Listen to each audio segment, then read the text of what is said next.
Yo, yo, yo, what's up, guys? It's the Wise Guys Podcast, episode 15. It's your boy J Ray. I'm here with Johnny T and B Cap, here to bring you some NFL talk. We're going to break down the NFC South today. We're going to get into some Tom Brady talk. Julio Jones is in the fold.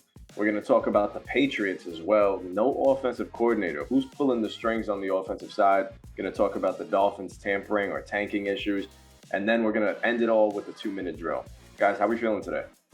Solid as always, my man. I'm ready to go, baby. Let's do it. Let's go. So let's just jump straight into the NFC South. Talk to me, John. What are you thinking? I'm looking at the Tampa Bay Buccaneers this year.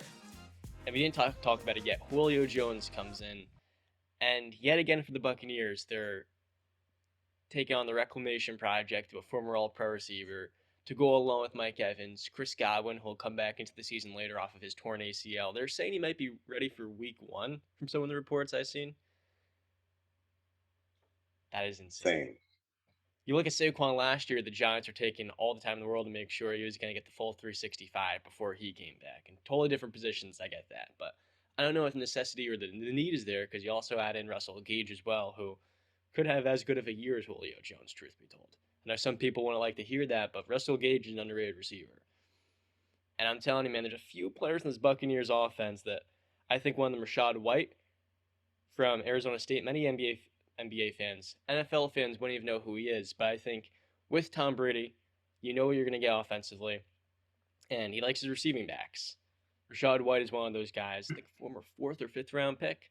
And I think for the Buccaneers this year, as good as this offense can be, it's not a guarantee they win this division. Not by any stretch of the imagination, because the New Orleans Saints may be the most underrated team in football this year. And I want to hear your guys taking the Buccaneers before we jump onto our Saints preview first, because the Buccaneers, to me, are the front runner to win this thing.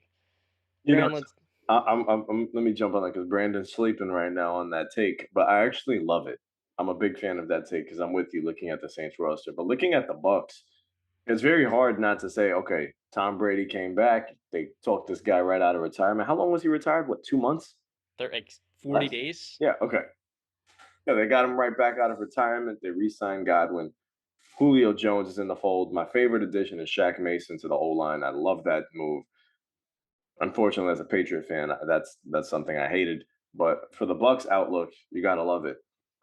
I don't know how you can't look at this team and say, okay, this team can win another Super Bowl. You know, just 2 years ago they were celebrating. Last year, if it wasn't for nobody guarding Cooper Kupp on that very last play, they're probably getting the ball back and they're gonna march their way to the Super Bowl. You know, so as long as Tom Brady's in the fold, it's hard for me to ever doubt this Buccaneer team. Okay. So Justin kind of he said he liked the take, but then he made the point that no, he's really on my side that the Saints are not. But okay. I'm saying it's not a shoo-in. It's a shoo-in. We're gonna get into that in a few minutes. For Buccaneers listeners, listen, when your quarterback is Tom Brady, it's a shoo-in. Did Tom Brady win the division his first year in the NFC South? No, Did he win a Super Bowl though? He did, but the point is, the division isn't a guarantee. It's not going to be gift wrap. Was Drew Brees? Is Drew Brees still there? Yeah, but he was not the same. He was not the same. Is Sean Payton still there? Last season. You're right. Sean Payton is not there. All right, then. All right. I just wanted to be clear. Was Michael Thomas playing that season, Brent? Huh? Was Michael Thomas playing in the 2020 season? Yeah, Michael. No, he wasn't. I think so. I think he played a couple of games. Yeah, a couple of games. The former offensive player of the year. All right, but that doesn't. All right, that's neither here nor there. The most important pieces on that New Orleans Saints team, and you can't debate this, is Sean Payton and Drew Brees. So they were there. Talk about that in a few minutes. They were there. The Buccaneers was stuck in the Buccaneers. And now they're not there. Okay, I know. But don't. I got it. You guys were making the points. Okay, so with the Buccaneers, right? Every year I've gone in. Okay, if Tom Brady's your quarterback, you've got a chance to win a Super Bowl. All right, it's been that way every year. So for the past, I don't know, since since he started. All right. Now, yeah, yeah, you can name the losses. You know, they lost Ronald Jones to Kansas City. Gronk retired. They lost O.J. Howard to Buffalo. Alex Kappa's in Cincinnati. Marpet retired. Ndamukong Suh still a free agent. JPP still a free agent. Richard Sherman is a free agent, and they lost Jordan Whitehead to the New York Jets. I look at those and I say, okay. I mean, Kappa and Marpet are some significant losses. Ronald Jones, that name the season Tom Brady had a dominant running game, and Ronald Jones is not a dominant running back, so I'm fine with that. Losing Sue is going to be losing Sue and JPP is and Whitehead is going to be a loss for that on the defense. But I mean, if you look at what they've done to fill some of those gaps, like on the O line, like Justin said, they brought in they traded for Shaq Mason, and they drafted a tackle / guard in the second round, and I can't say this kid's last name, Luke Goedecki, whatever, out of Central Michigan. So he's probably going to have to be a a plug and play guy right away. They drafted their first pick. They didn't have a first round pick, so in the second round they drafted a defensive tackle out of Houston and Logan Hall. So he's going to fill the gap for Ndamukong Suh. At the tight ends position, I mean they were deep the last couple of years with Gronk, OJ Howard, and Cameron Brate. Now it's just really Cameron Brate. He's going to fill the gap, and he's a starting caliber tight end. I mean, he's a really good red zone threat. We've seen the touchdowns he's able to produce over his career. They signed Kyle Rudolph. He's a veteran tight end. He's not going to give you what he used to give you, but he's going to be a veteran receiving tight end, a big body guy. Brady's a big fan of Brady too. Yeah, that's what I'm saying. You know, big body guy in the he's kind of built like a Gronk, but not like, you know, as built. But he's right there. I think he's 6'6". He's up there in like 240 range, I think. So he's right there with Gronk. He's a reliable tight end. He's listed at 265 is what they have him listed at Football Reference. 265. Okay, so that's a big boy right there. Yeah. Fantasy. And he's quite nimble for 265. Honestly, if you watch him on the field. Tom was coming. I mean, there's I don't think any of us see a decline in Tom Brady. I think that ship has sailed, right? Okay. Yeah, he's 45, but there's 45. You're not going to shout don't nod your head like that. He's coming off an MVP caliber season. We were talking about, you know, you don't know. Like, you never know you never know when a quarterback's going to start to regress. It had like Ben Roethlisberger, he had an idea because he basically had the tendons in his elbow replaced. Name the major injury that Tom Brady suffered. It's the torn ACL in 2008. I'm saying Ben's the outlier. You look at a Drew Brees or even like injuries. Rivers. It wasn't that abdominal. Drew Brees, yeah, but those were injuries over the time that ended Drew Brees' career, and that collapsed lung, and that terrific injury that he suffered early on in his career, which I'm sure had problems continuously over the last 15 years of his career, because that doesn't leave you. Yeah, Tom Brady's the outlier in this situation. He's defied all laws of physics, if we're being honest. He's the guy who's gone toe-to-toe with Father Time the longest. All right? This guy, Tom Brady, is next level. Listen, I went into this little thing on our NBA episode last time with the Max Kellerman. I had to listen to this drivel since like 2011, 2012, when I first heard Rob Parker talk about it on First Take, saying Tom Brady will never win another Super Bowl. He said that year after year after year, and guess what? Tom Brady won, Tom Brady won, Tom Brady won. All right, Tom Brady has always been in contention for a Super Bowl, basically every year. I don't even need to pull up his championship record. It's the numbers are astronomical. So for me, Tom Brady, there's no concern in Tom Brady. Tom Brady's going to be there. Tom Brady's the hardest working guy in the room. He's the first one to get there. He's the last one to leave.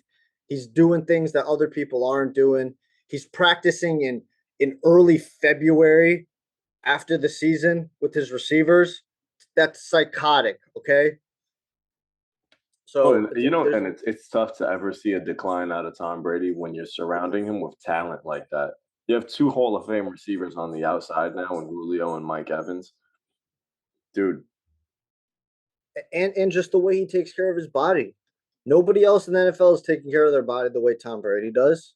Yeah, but that's the thing. It's not even so much about him taking care of his body well. That's a big thing. It's just the older you get, the more you want talent surrounding you. That's why I look at Green Bay and I'm like, Aaron Rodgers is getting up there. He's pushing 40, and they seem to take away the talent that he needs to be successful. While Tom Brady taking all these pay cuts, he's just getting this influx of talent every single year. Well, I will also say, because we have to mention, it's also the league that he plays in currently right now. The rule changes have really protected the quarterback and the style of play that Tom Brady plays, where he's a pocket passer. He's not going to run outside the pocket very often, rarely at best. He's not going to put himself in harm's way. If the play's not there, he'd rather drop to a fetal position and just get touched than take a big hit. He's got the quickest release in the NFL, probably, or right up there. Like, Tom Brady's, this is 20 plus years of freaking mental knowledge. This is how this guy's beating you. He's not the greatest athlete. He's not even close to that. It's up here. It's a chess match with Tom Brady. All right. So it's all mental. Mind over matter is a very powerful thing. And if he believes something, and he goes out and he does all the hard work to get to that job that he's going to do, I have no doubts in Tom Brady, and nobody should have doubts in Tom Brady. Now, if you look at you guys mentioned Julio coming in. That was a big addition for me. I think if Julio, especially now, there's not going to be much pressure on him because he's going to be I guess the third guy, because you got Mike Evans and Chris Godwin. I know Godwin's coming off an ACL. Like John said, he's going to be on track to start for the season. Which is like week 15 last year is when he tore his ACL. It's crazy. Can't believe. I mean, but we've seen this before. Some people are built different. We saw Adrian Peterson. Like I was just, some people are built different. They come back like insanely fast. So we'll see what he's able to produce at this level. I think bringing Julio in is so good. Like, I think if Julio's on the field, he's going to demand respect from the defense. I think you just stay healthy more so. Healthy, yeah. That's the thing. And the hamstring I've talked about before. The hamstring can come up in a blink of an eye. Like you're doing perfectly fine, and then out of nowhere you make one little, slight movement, and your hamstring is like, locked up, and then you can't even walk. So, but I think he'll be all right. Like, Tom Brady can maybe work some of his guru with Alex Guerrero, helped get Julio on the TB12 method. He's going to be playing in Tampa Bay. Nice weather, warm weather. That's good for the bones and the tendons and all that muscle and whatnot. So, like John said, they brought in Russell Gage. He's coming off 2 years of 700 plus receiving yards. So that's going to be a good addition. I look at it and, they have the 2 cornerstones at tackle and Tristan Wirfs and Donovan Smith. Yes, Jensen got injured at center, and he was important to Tom, but it's happened early in August. I think they're going to be able to get somebody ready in time for the start of the season. And there's no counting out if Jensen's going to come back during the season, so I could easily see that. So that's not really that's a non-issue really for me. I look at the defense, right? They still got Shaq Barrett. They still got Vita Vea, Levante David, who's been there for the longest time. Devin White, who's a athletic freak. They got Carlton Davis, Jamel Dean, Mike Edwards, Sean Murphy Button, Antoine Winfield Jr., who I really liked in that draft when he was coming out. He's a real chip off the old block. They added Keanu Neal and Logan Ryan for this safety position, so that's going to be a good veteran type presence. I just look at it and I say, where's the where's the concern, John? All right, tell me where's the concern, because That's not even my whole argument on the Buccaneers. So where's the concern on Tampa Bay side? So first off, there is no concern. We'll talk about the Saints in a few minutes. I will say one thing we haven't touched on yet is Bruce Arians stepping down, and then Todd Bowles being promoted. Bowles, I think we tend to forget this is a dude who won 10 games with Ryan Fitzpatrick and Chris Ivory in New York. You know, that Jets team was not in flux of talent, and in spite of that, they overachieved in every way that season. Now he's going to be moving up to head coach. I like that a lot because to me, he was more than deserving of getting another opportunity as a head coach. His last 3 years in New York weren't good. I think it was 5-11, 4-12, maybe another 5-11. But it's the Jets. I mean, look at the Jets, kind of like the Dolphins the last 20 years. 10 wins is like, we're throwing a mini parade. They didn't make the playoffs, though, in spite of that. So, I mean, in every sense, Todd Bowles is, to me, he's going to fill in very well. I want to mention that. That's pretty important. No Bruce Arians. And Bruce Arians is a good coach. I think there was a lot of, like, tension or a lot of rumors that maybe he didn't want to work with Tom. But overall, I think players want to play for Bruce Arians. He's the type of guy that's more laid back. He'll let players, take some time off. Go to one of the big things he preaches is always making time for your family and stuff like that, and separating your work and football and your family life. And I think players appreciated the way he approached the game specifically, and because of that, they're able to buy into him on the field. So I think that's very noteworthy. I think it's maybe the biggest thing about their offseason after Tom Brady returning. Leonard Fournette comes back. I think he's starting to lose some of the weight that he packed on the offseason after reporting at like 250 or something like that. When you're ready to talk about the Saints, I am, because there's no concern in Tampa Bay for me. Drew Brees, he had 11 cracked ribs, a foot, rotator cuff torn. That was the injuries he had before, by the way. I was totally off. I was totally missing the boat on that. I didn't remember exactly what it was, but it was basically everything. In 2020. Did you want to say something, Justin? Yeah, real quick. So you think there's no chance that anybody can dethrone the Bucs here? Why would I? Well, I'm just saying because the talent that the Saints added this offseason is no joke. All right, but like again, who's got Tom Brady and who doesn't? But at the end of the day, they didn't win the division in 2020 with Tom Brady. But did they win the division last year? All right, then. Which team? I mean, the Saints quarterback tore his ACL week 7 last year. They had no receivers last season. You ready to jump into New Orleans? Because I'm more than ready to. Yeah, because I'm just trying to. You're trying to understand why we're high on the Saints. If there's no concerns with the Buccaneers, then I don't see how you think. So do you think that the Bucs are going to lose more games this year than last year, or do you think the Saints are going to win more games than the Buccaneers this year? All right, let's talk about the Saints. Yes, I think they're going to win more games this season because when you look at the team last year, yes, Sean Payton stepped down this offseason. That's the biggest thing because Sean Payton was a top 5 coach. And you look at what he did with Jameis Winston that 1 year he sat behind Drew Brees after leaving Tampa Bay. The year before, he had 30 touchdowns, 30 interceptions, 5,000 yards. With Jameis Winston, the talent has always been there as a thrower of the football. His top end speed, like if he gets out of the pocket somehow, he can scramble for a first down. He can move well in the pocket. He can make different throws. He reads defenses pretty well, but his instincts and more notably his ability to handle pressure and take care of the football, that's been the biggest concern with Jameis. And last year, the 6 healthy games he played, he had no receivers outside Alvin Kamara. None. Marquez Callaway, Diontae Harris, who changed his last name to Hardy, and that was it, my man. That was all he had. We're coming into the season where we think Alvin Kamara is going to be suspended for the first 4 to 6 games. Michael Thomas is on the PUP list. But in the draft, they go out and get Chris Olave right outside the top 10. They lose Teron Armstead, who's an elite tackle even though he's dealt with injuries. And they go and get Trevor Penning, who nonstop in camp has just been causing fights in a ruckus. Penning, to me, is one of the best tackle prospects by far. It's why he was a first-round pick. And when you look at the Saints offensive line, it's one of the better ones. You have Ryan Ramczyk on the right side. I just talked about Penning. I think the interior will be fine enough. And along with Chris Olave and Michael Thomas hopefully being healthy and coming back, let's say week 4, you add in Jarvis Landry in the slot, who's still one of the better slot receivers.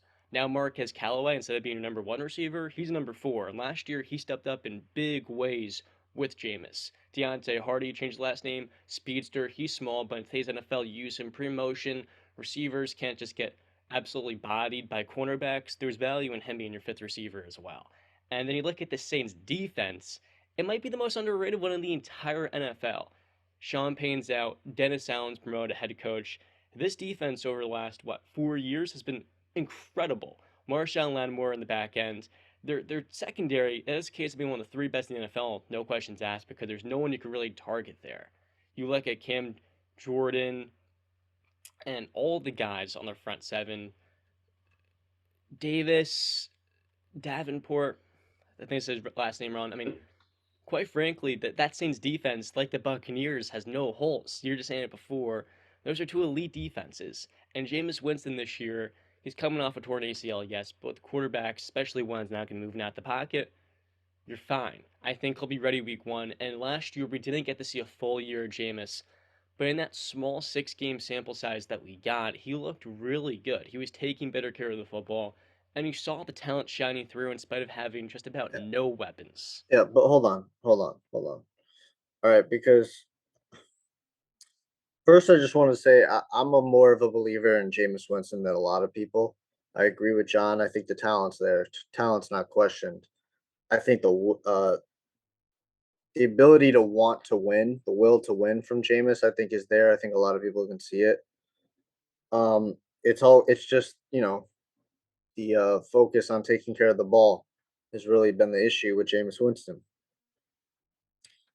I mean, first off, Kamara is going to be suspended for several games this year, right? We don't even know how long.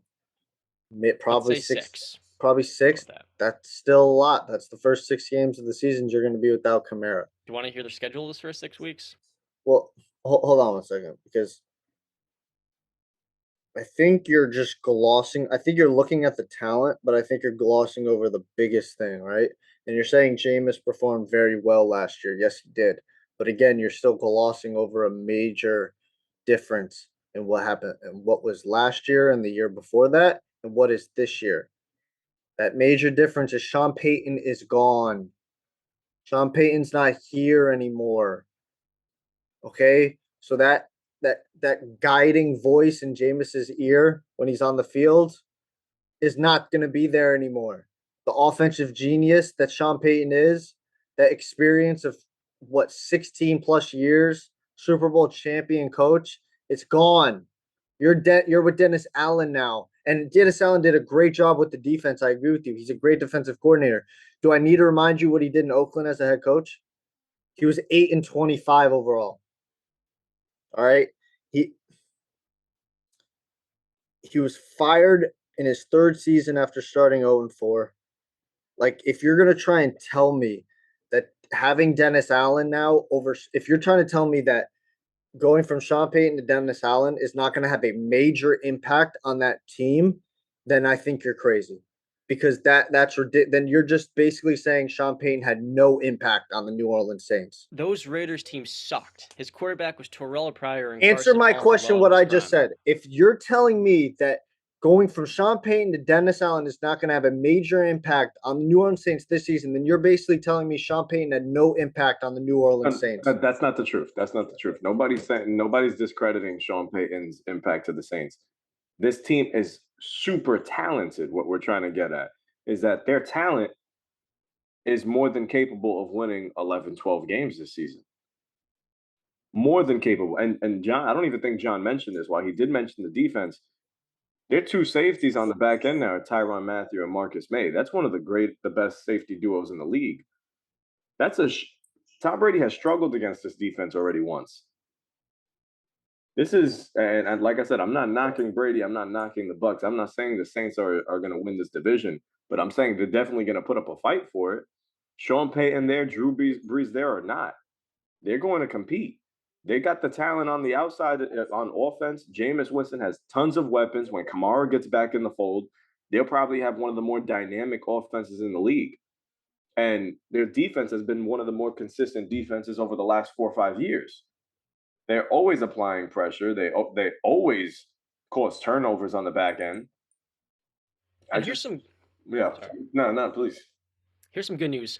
Michael Thomas has started participating in 11 on 11 for the first time in 2 years. That's pretty good. And here's the other thing I'll say.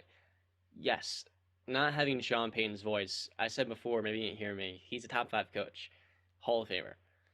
But with that being said, Jameis had 2 years with him, and most of that time was spent on the sidelines working with him in quarterback meetings, getting to soak so much knowledge from him. 2 years is a lot of time, my man. And that's, Jameis, after, 5 years in Tampa Bay, this is to me, an experienced veteran that has so much talent.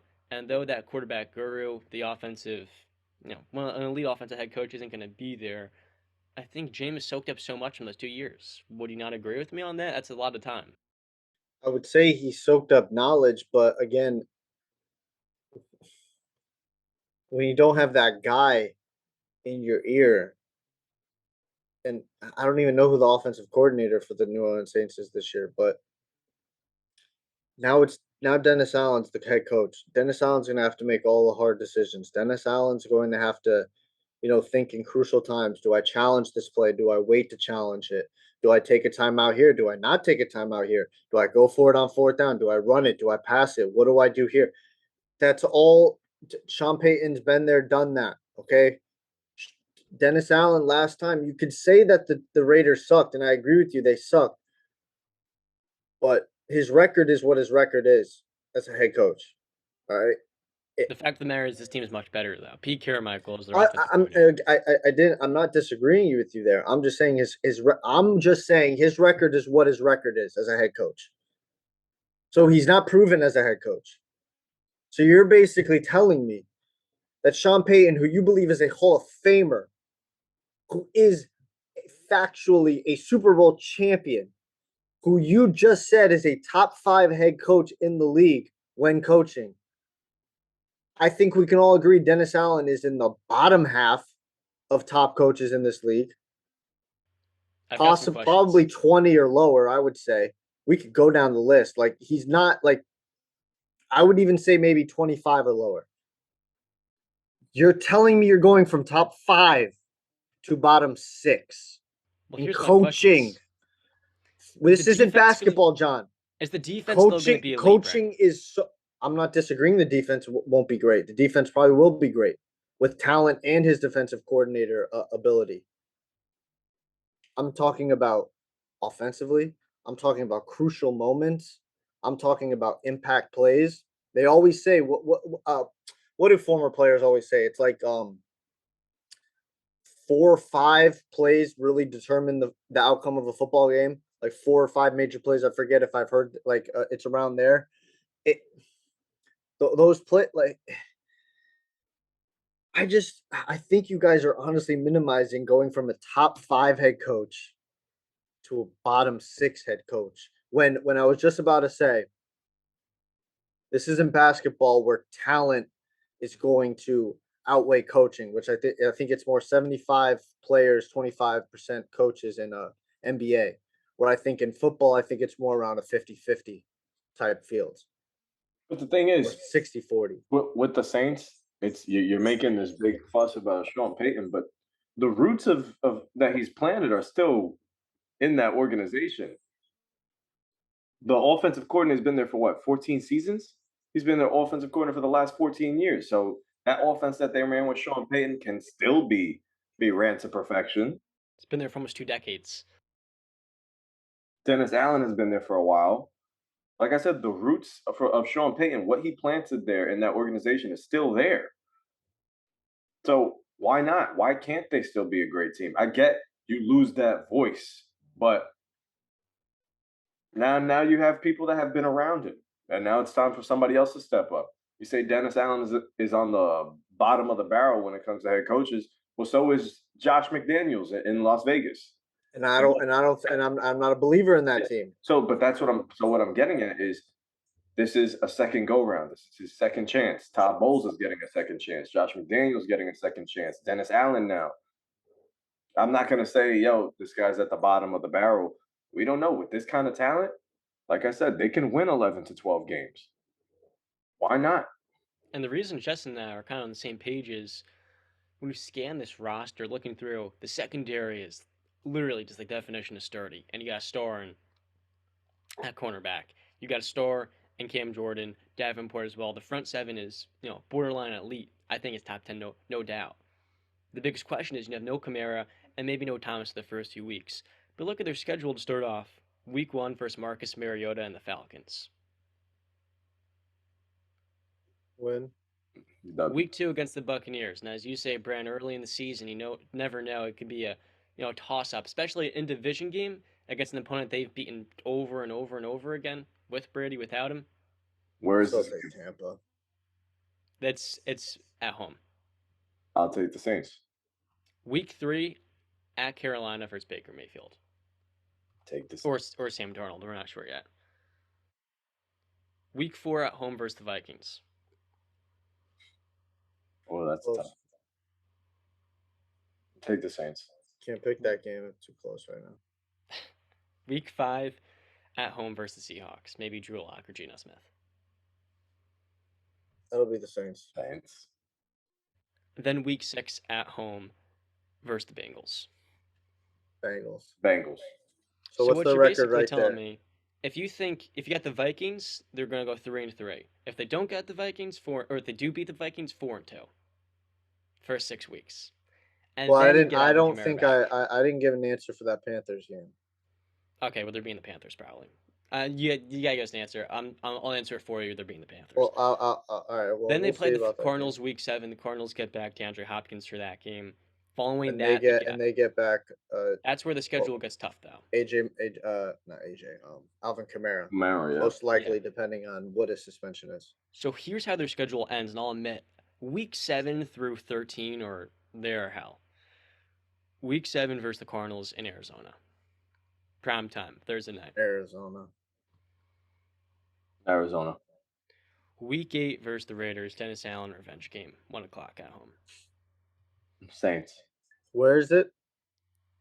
At home in New Orleans. In the Dome. New Orleans. I can't pick that right now. Then they got week 9, Baltimore at home, Monday night, 8:15. Oh, that sounds fun. Yeah. I'll take Lamar. I'm taking the Saints in that myself. Yeah, I'll take the Saints. Week 10 at Pittsburgh, 1 o'clock. We'll beat Pittsburgh. Saints. I don't know. That's a good game. I think that's a really good one. I think the Saints too, because Jameis is better than both Mitch and Kenny Pickett. Week 11 at home versus the Rams. Versus the Rams? Yep. Rams will win. Take the Rams. Week 12 at San Francisco, 4:25. San Francisco. Week I 13. can't pick that game because I got to see how Trey Lance is performing throughout this couple weeks. That's maybe the biggest Big wild card in mystery. the NFL, honestly. Is there a bigger wild card than Trey Lance and San Francisco? I don't think so. No. We were saying a few weeks ago, I was like, I think Jimmy Garoppolo is going to be the starter. And I said that knowing that they want to move on from him, just because I don't think Trey Lance is ready. Behind his draft. I don't think a lot of people think Trey Lance is ready. He started 1 year in 4 seasons. Mhm. Yeah. So, I mean, he's going to have a learning curve. Last year, he didn't, especially in training camp, he hasn't, blown this team away. Kind of like Jordan Love in Green Bay. If he's not surprising you and giving you that wow, especially as a first-round pick after spending a year under a Jimmy G, yeah, I'm concerned. I get the Saints beating the 49ers week 12. I do. Week 13 versus Tampa Bay on the road, 8:15 Monday night. Tampa. Week 14, they got their bye.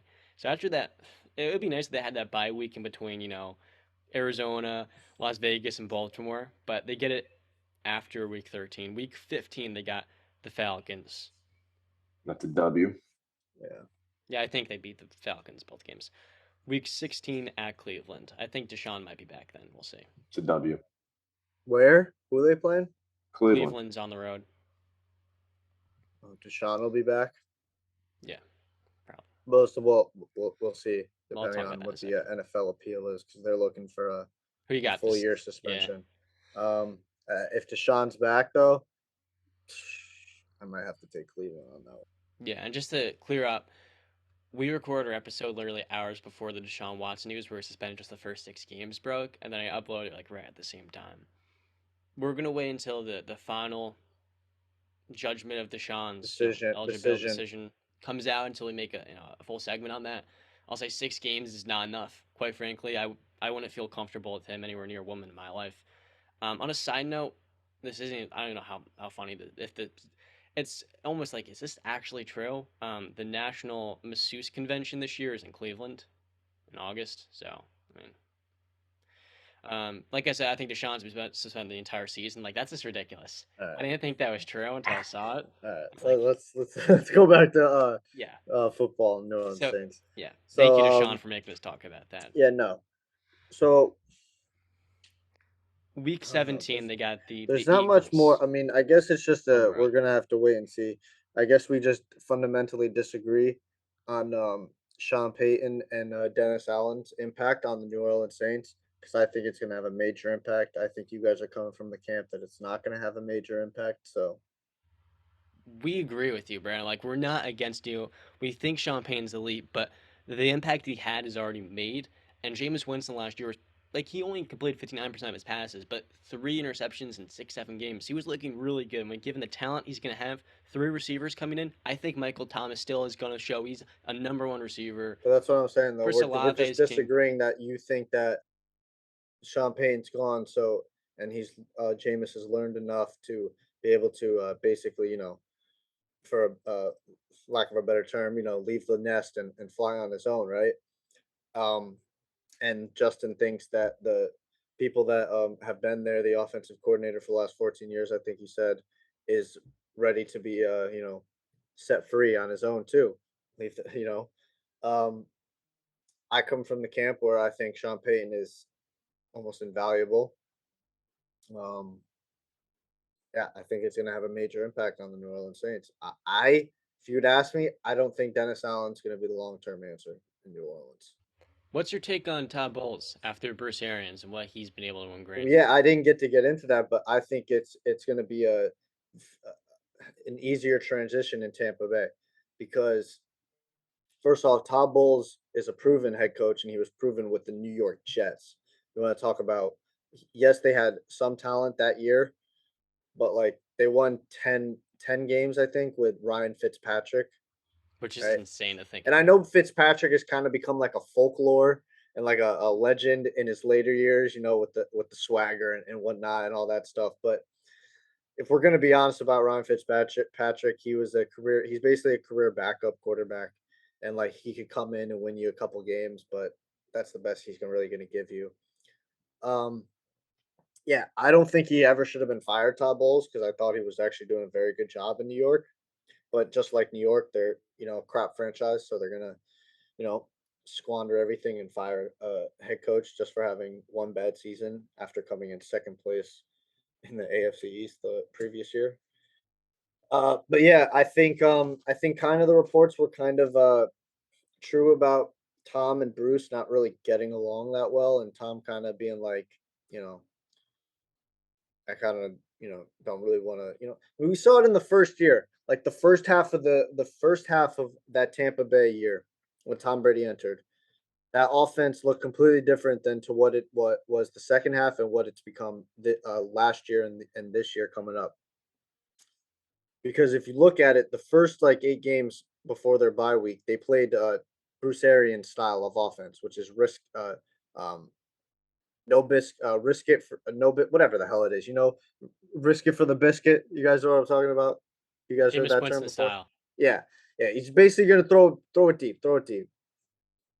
And Tom, that's not Tom Brady's style. Me and Justin know that that's not Tom Brady's style. He's not really throwing the ball. He likes to methodically work his way down the field and have 13, 14 play drives, chew up mad time in the clock. And basically after the bye week, and players have talked about that were on Tampa Bay, they basically said Tom kind of, went in there and was like, listen, we got to sit down. We got to talk about this because I need some of my offense in there. And eventually it evolved like it was 50-50, but then eventually evolved into like it's mostly Tom Brady's offense from New England, like 75% of it, where a couple plays they'll toss that ball deep. Um, so yeah, I think Tom kind of got a Tom Tom's gonna have Todd Bowles now. I think Todd Bowles is fine. Offensively, I have no problems because it's not the same in New Orleans, right? Like there's no comparison with Tom Brady and Jameis Winston. No comparison. So They got rid of Jameis after missing the playoffs, going 7-9, then win the Super Bowl. So yeah. yeah, but No, I listen. If Tom basically runs that offense, Byron Leftwich is there, but Tom really runs. I mean, he could check out of literally any play if he wants to and turn it into a completely different play if he sees something and sees fit. Jameis Winston, we'll see. I come from a completely different camp. I don't even have. I got to see how the Carolina Panthers perform because right now, if you tell me Baker Mayfield's starting and is healthy, I have Carolina coming in second place in the NFC South. And what, real quick, you touched on second place. Shout out to Byron Leftwich, former Steeler offensive coordinator, and shout out to Larry Foote, former Steeler, their newest defensive coordinator, splitting the duties with Casey Rogers. It's cool to see former Steelers in there running the show a little bit, Bulls. But yeah, I mean that Panthers take is interesting because dude, I want to hear Justin's thing because Justin kind of has an initial reaction to it. Let me hear what you got to say to my take. I mean, we've been leading up to it. I don't know why you're surprised. I've been mentioning it for the past month and a half. Oh my gosh, Brandon! Look, Justin, talk to me, Goose. I'm here.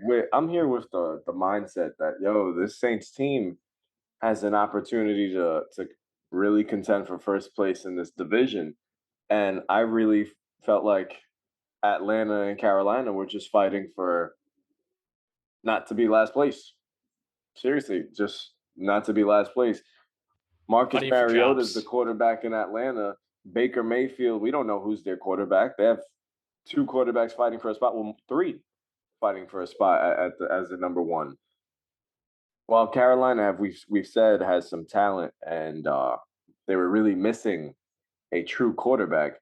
I still don't believe Baker Mayfield is that true quarterback that can put them over the Saints. I think. Wow, I'm sorry. I really was just very much caught off guard. I was not prepared for that take, Brandon. But I think the Saints are miles ahead of where the Panthers are. Miles. It's not even close. I actually have the Carolina Panthers finishing last in the division. I don't agree with that part, but in the words that Summer said, you know what Sam Darnold is. We can talk about him a little bit further in a moment. We know what Baker Mayfield is. We have seen the floor of those two quarterbacks, and we have seen the ceiling. With Jameis Winston, I don't feel like we have. And that wild card going along with a much better defense in New Orleans. And I mean, the Panthers, yeah, they got Brian Burns. J.C. Horn's going to be healthy this year. C.J. Henderson's fighting off the bus label. There is a good amount of talent there on the Panthers defense, but that Saints defense is far more proven. When we look at the offensive lines, when we're talking about the Panthers offensive line, it is improved. I still would take the Saints offensive line over the Panthers. You look at the talent, DJ Moore's awesome. They say behind every great receiver is a great quarterback. The Panthers don't have that. In spite of that, DJ Moore is still top 15. I think he's great, but Robbie Anderson last year was not good. We're at the hope seems he's healthy, because if not, Chuba Hubbard's going to have to play a huge role. I think he's very capable. But Brandon, I'll be honest with you, that Saints team is on a different level than the Panthers. Sam Darnold specifically, I don't think he will win the job. The one thing I will say with your take, though, is this Panthers offensive line that was trash the last few seasons has much improved. You take Ike Ekwonu from NC State, I think he's going to be one of the best tackles in this draft. We talked about Trevor Penning before. He'll be better. I think Ekwonu's awesome. I think he's going to be terrific in a few years. But look, just like Penning, rookie tackles, they're not always ready-made. You look at Andrew Thomas or Alex Leatherwood in Oakland, it takes those guys time to develop, and I think Ekwonu, I wouldn't be surprised if he struggles a little bit early on in pass protection. For Sam Darnold, he needs that, because without it, he gets a little bit like Jameis Winston instinctually. He can make bad plays, he can make turnovers, and when the pressure comes, that's when the mistakes comes and he gets finicky. Okay, let me go, because I've had it about up to here with the Baker hate. Okay, the absolute disrespect. We know what Baker is. Okay, yeah, we know what Baker is. Baker's a playoff winning quarterback. That's what we know, and you know that directly in your face, John, because he beat your Pittsburgh Steelers in the playoffs. He got lucky, my man. The Steelers imploded. Okay, the Browns. lucky. He didn't beat the Lucky. Steelers. And then he that came defense about beat the Steelers. came about one. They had 3 turnovers in the first quarter. Baker Mayfield's not catching interceptions and borderline pick sixes. I'm sorry. He wasn't snapping the ball 7 feet over Ben Roethlisberger's head. He did not beat the Steelers. The Browns did. The Browns could have won that game with Colt McCoy. Don't give me that. They could have. Okay. I don't have Baker Mayfield's stats in front of me in that game, but he it was ready-made. It was a platter handmade by his defense. Okay. He had decent stats, no turnovers, because he had the momentum from the first play of the drive. And again, do you not remember Marquise Pouncey snapping the ball into the end zone? I saw that. Touched the football before they're up 7-0. And in the following possession, you want to know what happens? Ben throws almost a pick 6. So Baker Mayfield's almost up 14-0 to get to the ball. You want to know what happens the following drive? I think a 3-9 and another turnover. So Baker Mayfield, literally, they gave him a silver platter. Here's what you need. Just don't turn the football. Here's a good thing though. Here's a good saying. It's not how you start, it's how you finish. And the Browns almost lost that game. The Steelers almost came back and beat them. In spite of 3 turnovers. Yeah, the Steelers they made a single possession game. No, I said, did they win? They almost did after literally having 3 turnovers to start the game. All right. Oh, listen, what I do know also is that Baker Mayfield came about 1 play away from beating the Kansas City Chiefs in that playoff series as well. So yeah, it took Mahomes going down. Chad Henne doesn't play to come in just for him to make that close That's game. not Baker's fault. He's got to play the game. He's not. No context. They're going to think Baker Mayfield. No, I'm not saying that. I'm just saying one mistake made by a receiver. I think it was I forget if it was Peoples-Jones or Higgins that dove for the end zone when he shouldn't have dove for the end zone. That happened. And that was a big momentum shift when he dove for that, fumbled it through the back, side or back of the end zone, whatever it was, and the Kansas City Chiefs got the ball. That was a huge momentum shift. His boy Higgins is back in Carolina with them now. Yeah, Higgins is a solid receiver. He's not going to be a number 1. He's not a number 2. They've got Robbie Anderson. They've got DJ Moore. That's perfect for Baker. Baker's got CMC. If CMC can stay healthy, he's a top 5 running back in the league. We all agree with that. You spoke on the O-line. They brought in some guys. They brought in Bozeman at center, Corbett at guard. They drafted a 6th overall, Ikem Ekwonu, however you said, the offensive tackle for NC State. Listen, this is Baker's 5th head coach and I think 4th offensive coordinator, right? We've gotten into the Baker what's happened with Baker and how he's basically been screwed every year that he's played with the instability in his career. Do I think Carolina's the long-term answer for Baker?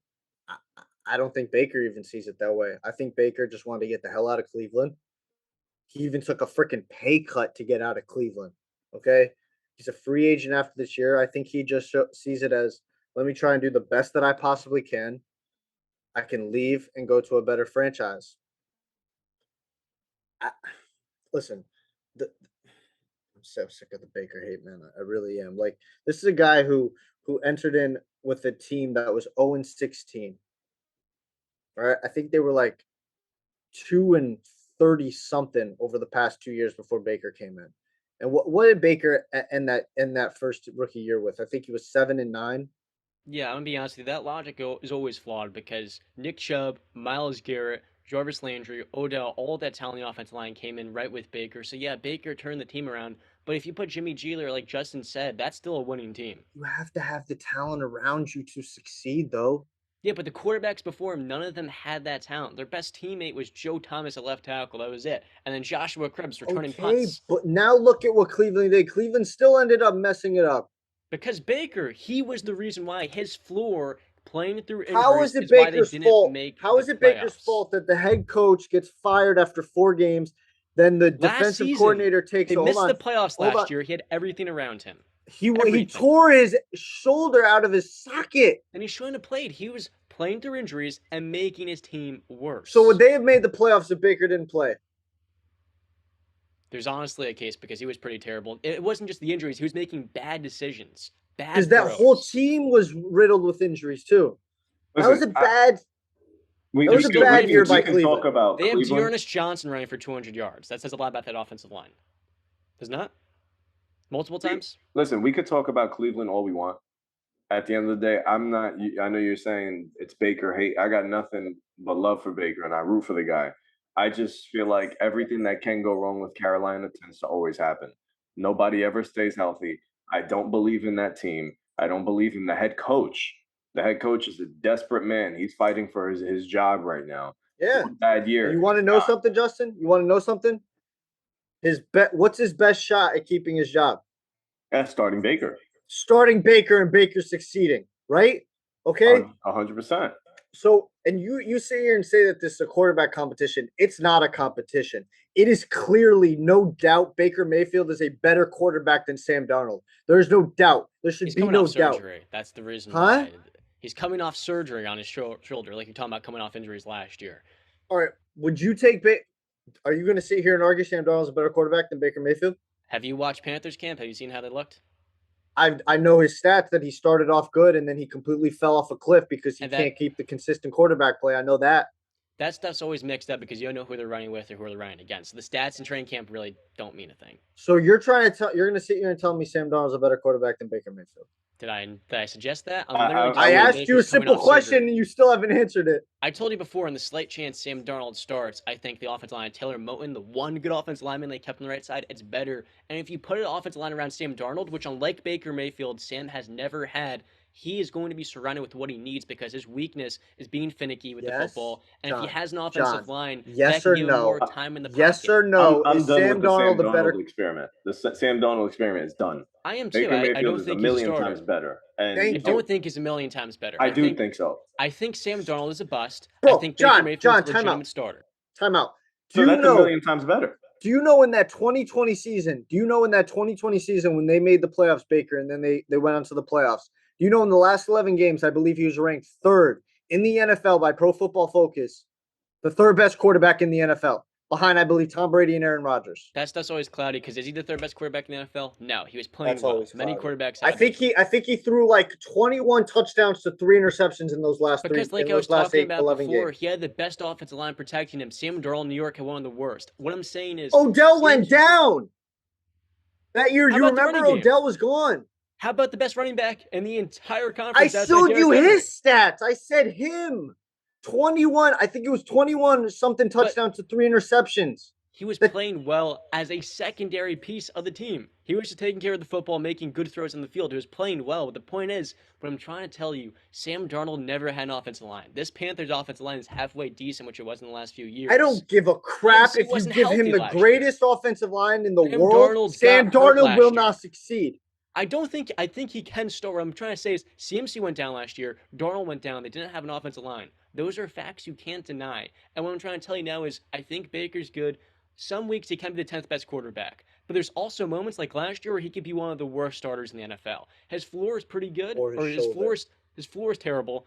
But even his second year in the NFL. John, you talk about me with context. You talk about me with context. You keep bringing up last year, but you don't mention about his second season. He hasn't always been perfect. What I'm saying is his ceiling is pretty solid. I think it's a top 12 quarterback, but the floor is one of the worst starters. And what I'm trying to tell you is Sam Darnold has never been given a type of offensive line that Baker had. And Sam's weakness specifically is handling pressure and taking care of the football at the same time. So if you now give him a decent offensive line, which he has never had, I think he could be much better, especially when you consider last year, Robbie Anderson was terrible. CMC was hurt. Wait. I don't want to lose my point. I don't want to lose my point to ask you a question. Okay. So you said Sam Darnold's biggest issue is handling pressure. Yes. Baker Mayfield handles pressure very, very well. Walk on at Oklahoma. Won the job. First overall pick in Cleveland. After 0-16, you can say what you want. After 0-16, he was the if-so factor leader of that team. You can't tell me name the leader on those Cleveland Browns team when Baker was quarterback. Name him, because it wasn't. Baker was the guy. Baker was the leader. Led those teams to a 7-9 record. That's +7. That's going from 0-16 to 7-9. That's highly impressive. Doesn't matter I understand. You can give me the talent around you. Okay, Andrew Luck had talent around him, not in the O-line department. I give you that. But Andrew Luck had talent around him. RG3 had talent around him. Luck never had a running game, and he had No, a I'm rookie not T.Y. saying Hilton that, came but he in had and named talent Reggie around White. him to I mean, succeed. somewhat, not really, dude. He just had, like I said, a rookie T.Y. Hilton who he thrived with, and an older Reggie White, and that was it. T.Y. Hilton was pretty nasty. In part because of luck. Luck made Eric Ebron a Pro Bowler. Okay. But listen, to harp on Sam Darnold, I'm not gonna hop on that train. I think he's a broken quarterback. Okay, he's been through a lot of stuff. I don't think any amount of talent around him is going to elevate him to a starting caliber quarterback. He will throw you into losses. That's going to happen. I still vividly remember him seeing ghosts, and I'm sure he still sees them too. So he said that. Didn't he literally say that? Yes. Yes, he said that against your Patriots. But that is so. You do not say that. What I'm getting at Baker is, Mayfield would never say that. Baker, okay, finally it popped in my head. This is what I wanted. Are we questioning? I just want simple yes or no's, okay? I don't want diatribes. When you're looking at Baker Mayfield and you're evaluating him, right? Are you saying that he lacks talent? I'm saying when he plays through injuries, because he's often injured. No. I just want a healthy Baker Mayfield. What does he lack for you? I guess high-end talent. He's not high-end talent. Okay. He's not Kyler Murray slamming the football down the field. Okay, okay. I got you. Do you question Baker's? Do you question what's in here? No, like you said, he handles pressure. And very similar. Not. Listen, I know what I'm about to say. And I'm about to go. Ooh, no. I'm just talking about the in here stuff that we can't measure. Who's the most famous person we think about when we talk about in here? Tom Brady. We're not comparing him to Tom Brady. I'm not, and I understand, and I didn't want that reaction. I'm just talking about the in here stuff, and it's similar. What was Tom Brady before all that high end talent around him? People probably questioned his high end talent because he was afraid of losing his job. Who was afraid of losing his job? Baker. He was playing through injuries in part because he wanted to keep that job. Baker's not afraid of losing his job. He was Baker's ready to go out there and compete for his job every day. I think part of the reason why he played through his injuries is because he wanted to prove himself, and he felt like he needed to prove more. I believe that. If he felt like he was proven, he wouldn't play last year. He would have said, all right, you guys are going to keep me. I'm going to stay on the sidelines. Because if he did, and he knew what was best for his team, and part of being in here and here, part of that is being aware, hey, I can't play through these injuries. I got to do what's best for my team. That's sitting, then resting and recovering. So later in the year, when this backup quarterback can just play adequately, better than a compromised me, I can come back and be closer to my full self, or at least competent and capable in what this team needs me to do. But there were already I don't think I think Cleveland's already shown you that they didn't really believe support in Baker. Okay, I thought you were saying surround him. No, the talent was there. They didn't believe in him. It was obvious. Yeah, and I think that showed. It showed. If you're saying he had questions about his starting job, those don't just come out of nowhere. Especially when you're the number 1 overall pick, and you just made the playoffs last year and you won a playoff game. Come on. So I don't think that was the case. Now I do want to say this. Okay, we've talked about Baker. The defense, right, on in Carolina, I think is underrated, right? I think people forget this team was ranked 2nd in the NFL in total yards allowed. 2nd. All right. Now, the run defense wasn't that good, right? They ranked 18th in rushing yards allowed, but their pass defense was hellacious. They were 4th in passing. They only averaged allowed about 192 yards per game. So defensively, I like them. I know they lost Gilly and Bouye, but they still have their number 1 guy in J.C. Horn, who looked really good in that small sample size we saw him, but he looked very, very, very good. They got they got Diontae Jackson, who's got hella speed for a cornerback. He ran a 4.32. CJ Henderson for what he is. He was a former 9th overall pick for whatever that means to you. He was traded for a 3rd rounder, so I guess you can, he didn't really pan out in Jacksonville. I mean, he's got the size 6'1", 204. He can, run fast, but He's gonna have fighting to off see. that bus label right now. Yeah, Him and yeah, Jeff Okuda, man. yeah. I So didn't mention I Jeremy mean, Chin. at least he's Yeah. not asked to do the most because he's going to be the number 3 guy most likely. So maybe he can perform much better in that position. In the back end, they got Jeremy Chin, who they drafted in the second round 2 years ago out of South Illinois.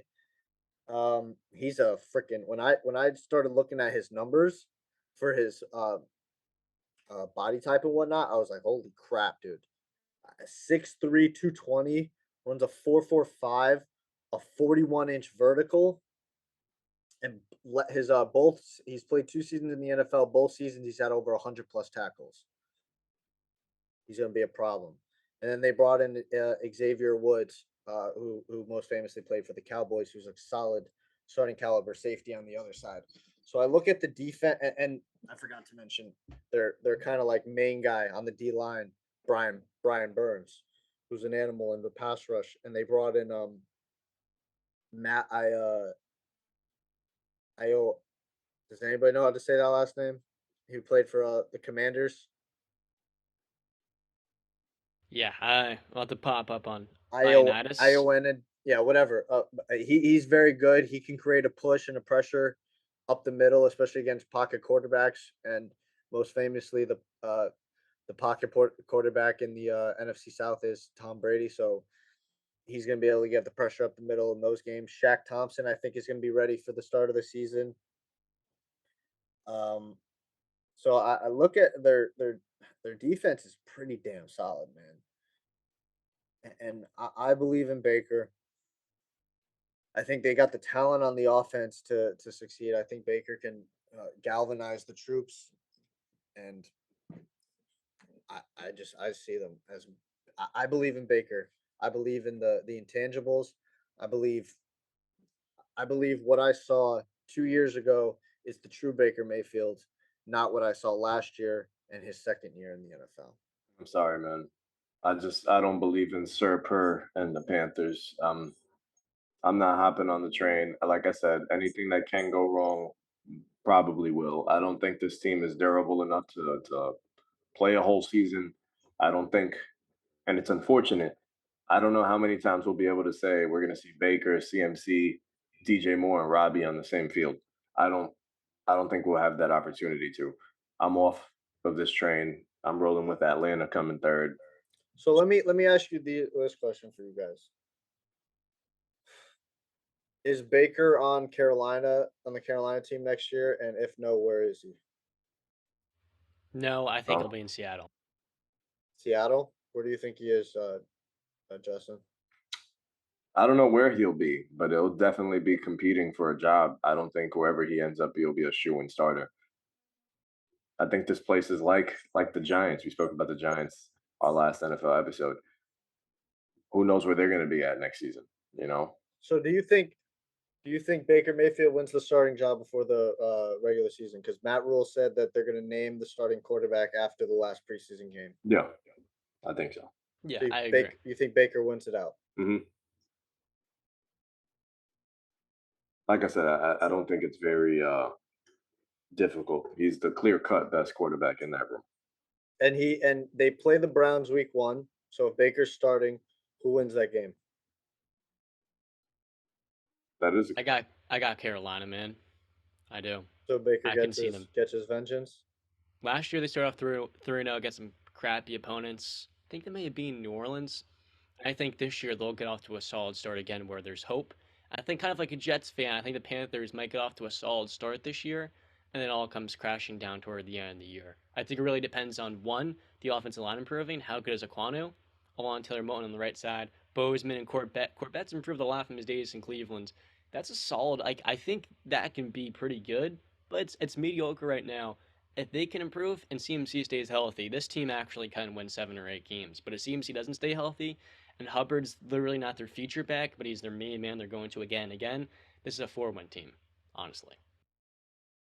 So that first game is in Carolina. I'll take Cleveland. Do you think Baker loses his first game as a Carolina Panther? I think so.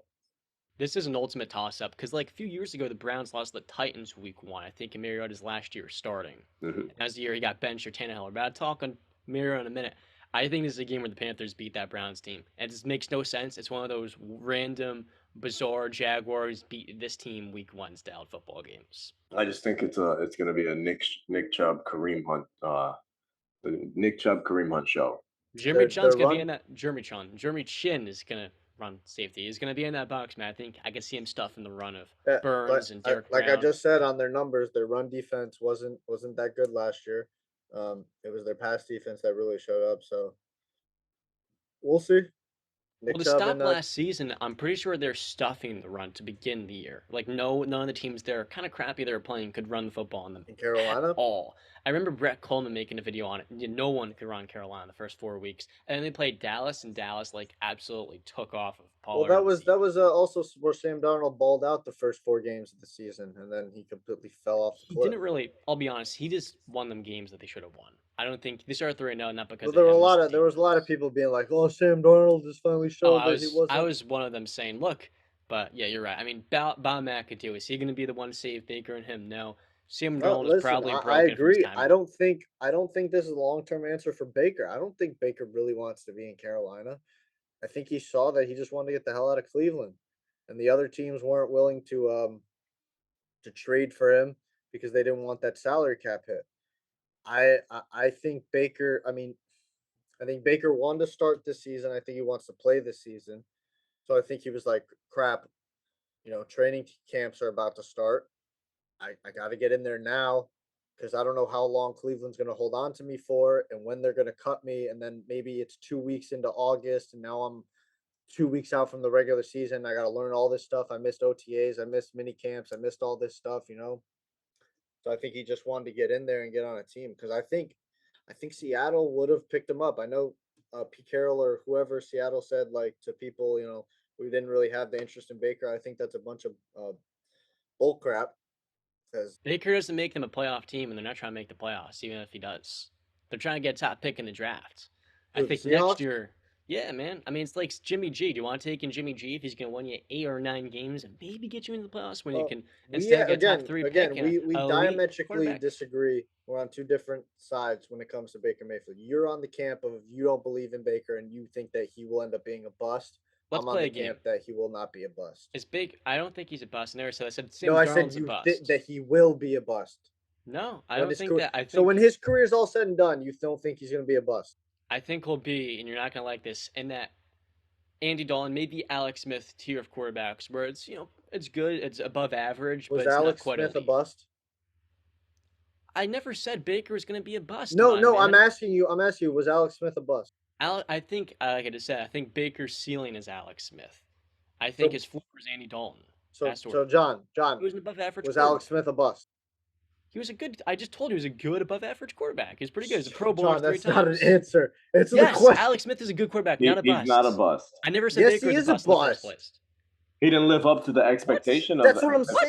If you're number 1 overall pick, you're a franchise changer. You got to change the franchise. Look what he did in Kansas City. Look at how he made them a playoff team. Look at how he was making the Redskins or the Commanders a football team. That was when they were the Redskins. All right. A football team, and then he gets hurt. He was not a bust, my man. He was a 3-time not living up to your draft status doesn't make you a bust. Come on. Yes, it does. That's literally it doesn't. So is Andrew Wiggins a bust, my man? I know it's a different sport, but is he a draft bust?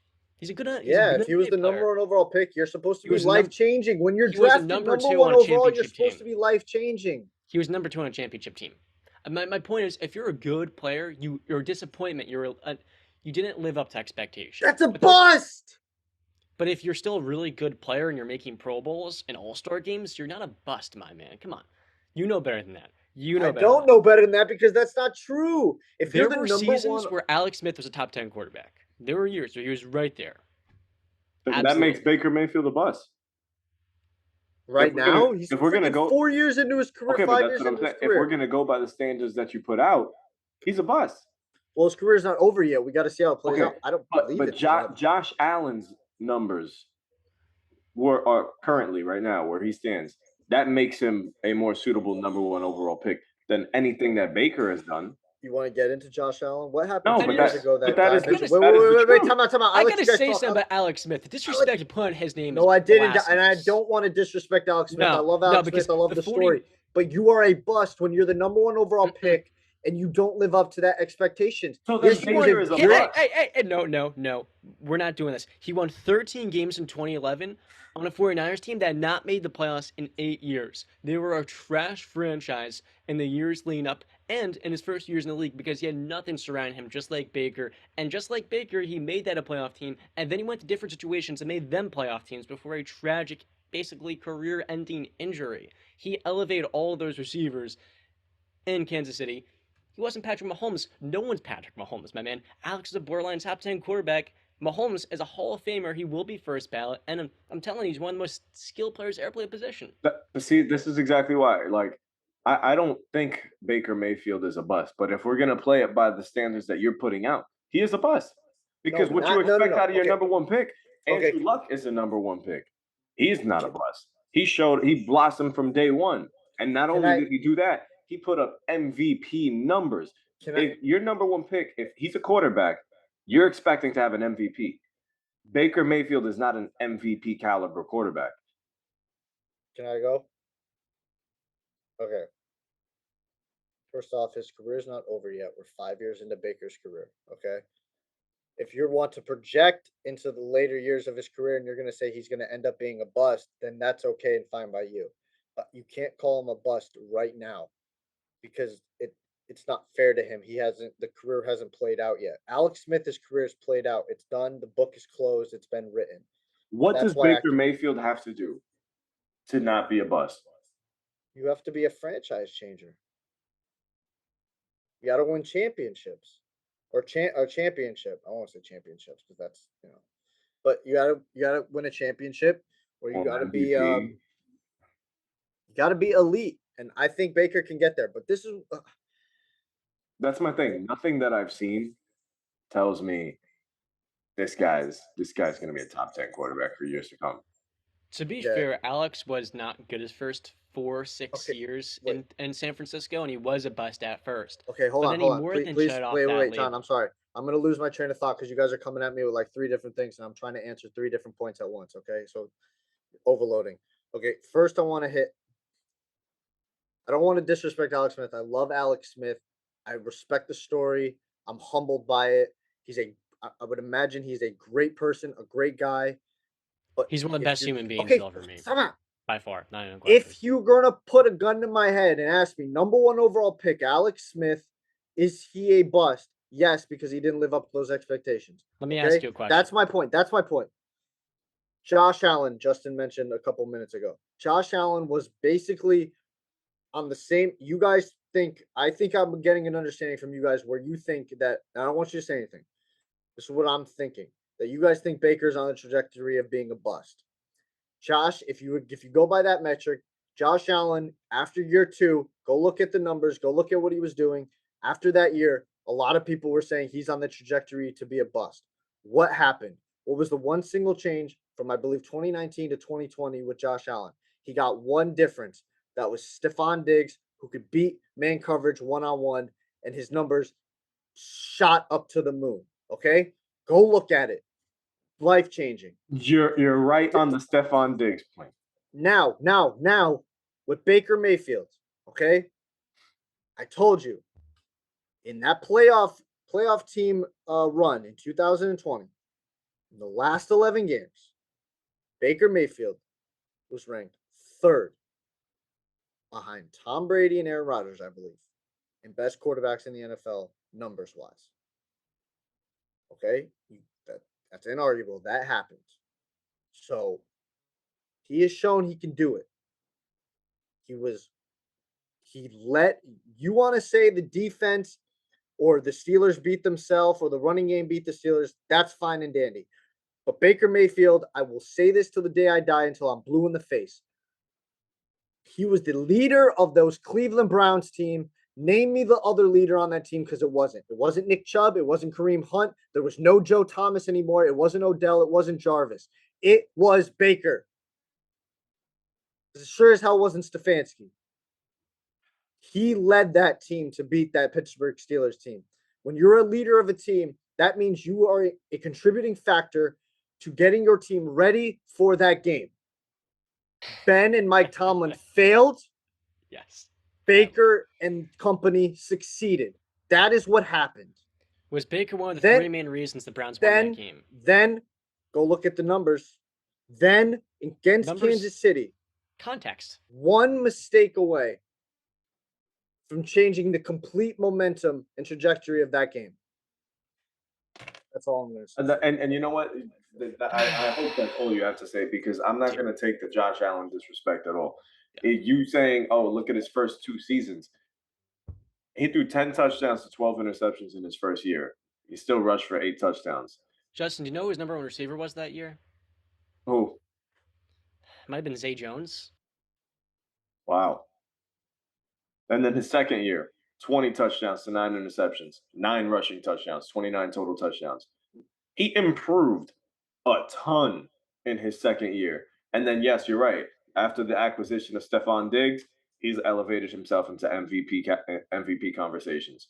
And not only MVP conversations, but Super Bowl contention as well. I can't say that about Baker Mayfield. Yes, and Baker Mayfield, and timeout, Baker Mayfield had Odell Beckham on the outside. And I didn't see his numbers fly up. In fact, he was a better quarterback with Odell off the field. Yeah, exactly, because they didn't mesh well. They did.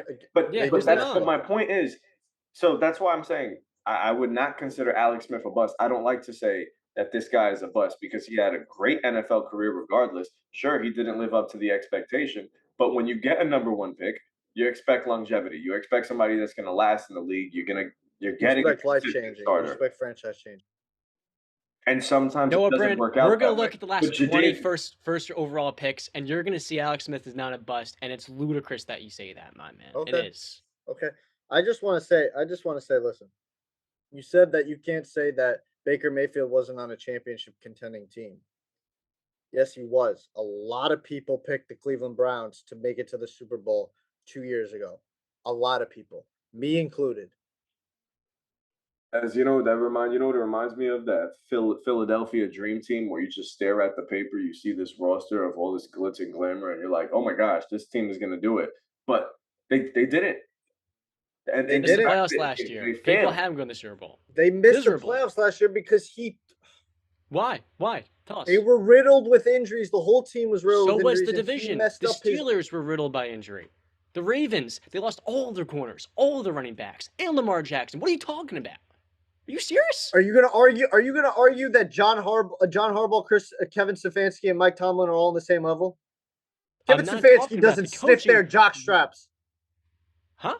How are you going to give no credit to Kevin Stefanski when Baker was nothing before him? Look at before with Freddie Kitchens, where they were an underperforming 6-win team, and look at after with that man. That's absolutely blasphemous yet again. You can't be doing that. You can't be serious. The Ravens need their corners because they blitz a ton. That is imperative to their defense. They need their running backs because it's one of the 3 best running games in the NFL. What are you talking about? Come on.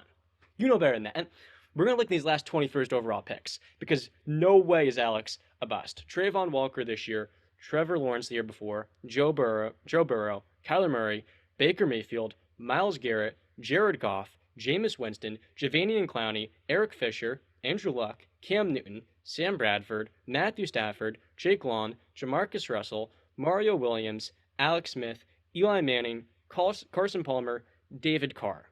Those guys, those 6-7 guys, the 4 I named in unison, Eric Fisher, Javanian Clowney, Winston, Goff, you can kind of argue, though, Goff and Winston are still running their stories, they are busts. Alex Smith, no. Better than Bradford, better quarterback than Eli Manning, better than Palmer. You can go either way, honestly, with that. David Carr, that is a bust. You can say, I'm not going to talk about the guys the last 5 years, including Baker. Jared Goff, you can say he is a bust. Sam Bradford, yes, he got his back. But Alex Smith is one of the most winningest quarterbacks. He was for well over a decade, well above average. There were years where he was beating top-end teams.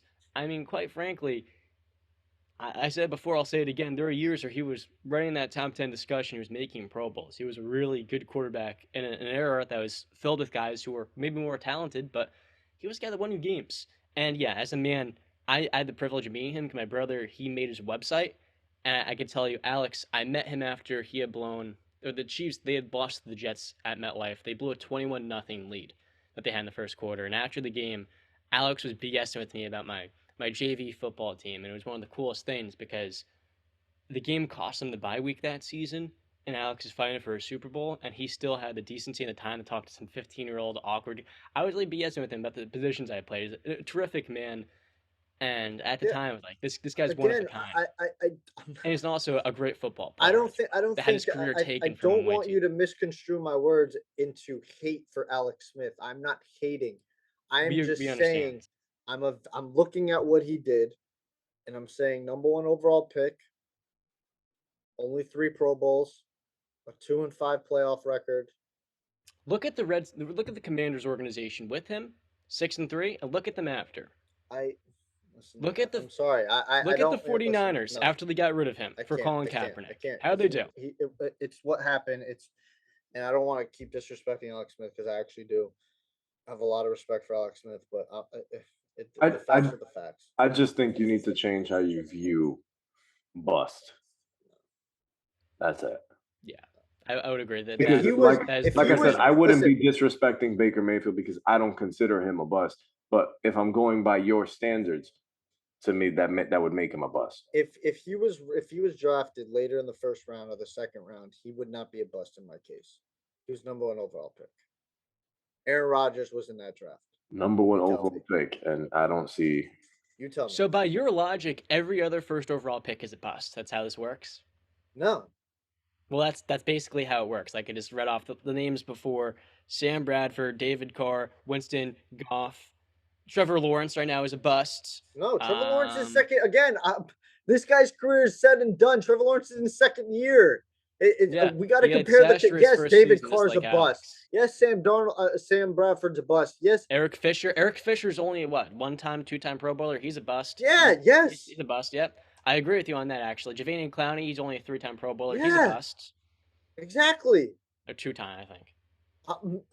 Yes, but that's my thing. I wouldn't say Jadeveon Clowney's a bust. Sure, he didn't live up to the expectation, but he's carved out a hell of a role for himself. But now. that's what the definition of bust is. Somebody who didn't live longevity, up to unlike Clowney. No, somebody who didn't live up to expectations is what a bust is. Well, then congrats. Baker Mayfield is 5 years into his career. You can't say, you know what? If you're such a franchise changer, why didn't the team want to offer you a contract? Your team was ready to kick you out the door. And guess what? They're happy that they did. When Alex was given those teams, he won. And I think it's disrespectful to how they treated him.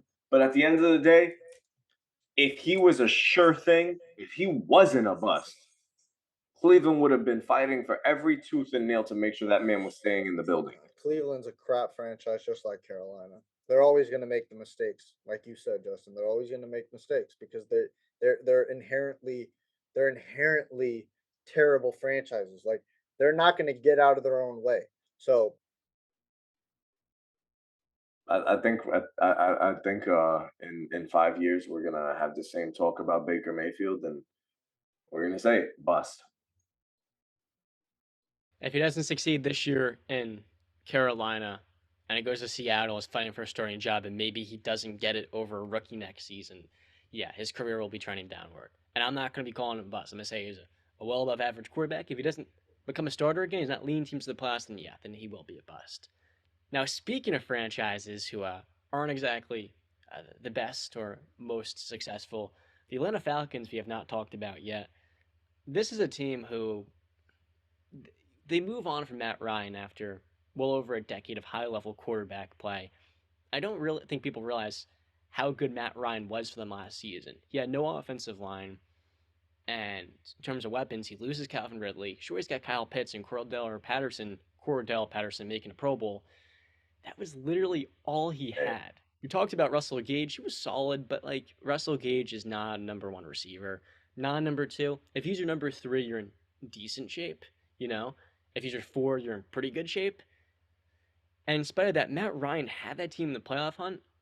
That is insane to think about. He had them winning 7-8 games after such a disastrous start. And I think without Matt Ryan this season, this is the most interesting quarterback competition that Marcus Mariota will win. But let me tell you, that one game he played for the Raiders, and I believe it was 2020, he looked like a different quarterback. And in a way, I do wonder, with Mariota getting slapped in the face and losing his job and getting sent elsewhere like Ryan Tannehill, will we see a turnaround of Mariota, a guy who brought his team to the playoffs? And sure, you can call Mariota a bust because he's now a backup fighting for a starting job. Yeah, that is considered a bust. Three-time Pro Bowler to me is not a longevity near here nor there, but Mariota won a playoff game. You know what I mean? He beat. I'm In trying to think. Kansas City. In Kansas City, that's who it was. It was Alex Smith. That was a quarterback that was bringing his team to the playoffs, and every single year he went 9-7. Outside of his first year, he went 3-9. Yeah, I had those numbers for you right here. Rookie year 3-9, second year 8-7, third year 9-6, his fourth 7-6 until that last season where he lost his job. While it's very mid at the end of the day, you know, the guy found a way to win. I don't think Marcus Mariota is a bad quarterback. I like what Atlanta has in Drake London out there at wide receiver. I'm excited to see him play. And one, I think this is going to be one of the more unstoppable offenses in the red zone. I want to point that out with Cordell Patterson. I don't want to say unstoppable completely, but in the red zone, I think they're going to cause some havoc for defenses. They'll be very dynamic.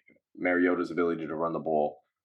I think it's going to be a new, fresh taste out in Atlanta. So I want Mariota is a bad quarterback. Let's just I just want that to be put out there right there. He is a bad quarterback. Let's not come on.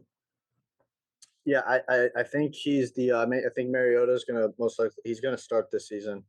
The real question, I mean, he's not the long term answer. We know that. I think for right now it's Desmond Riddler, the quarterback they drafted in the third round from Cincinnati. The real question is, it's not if he takes over; it's when he takes over.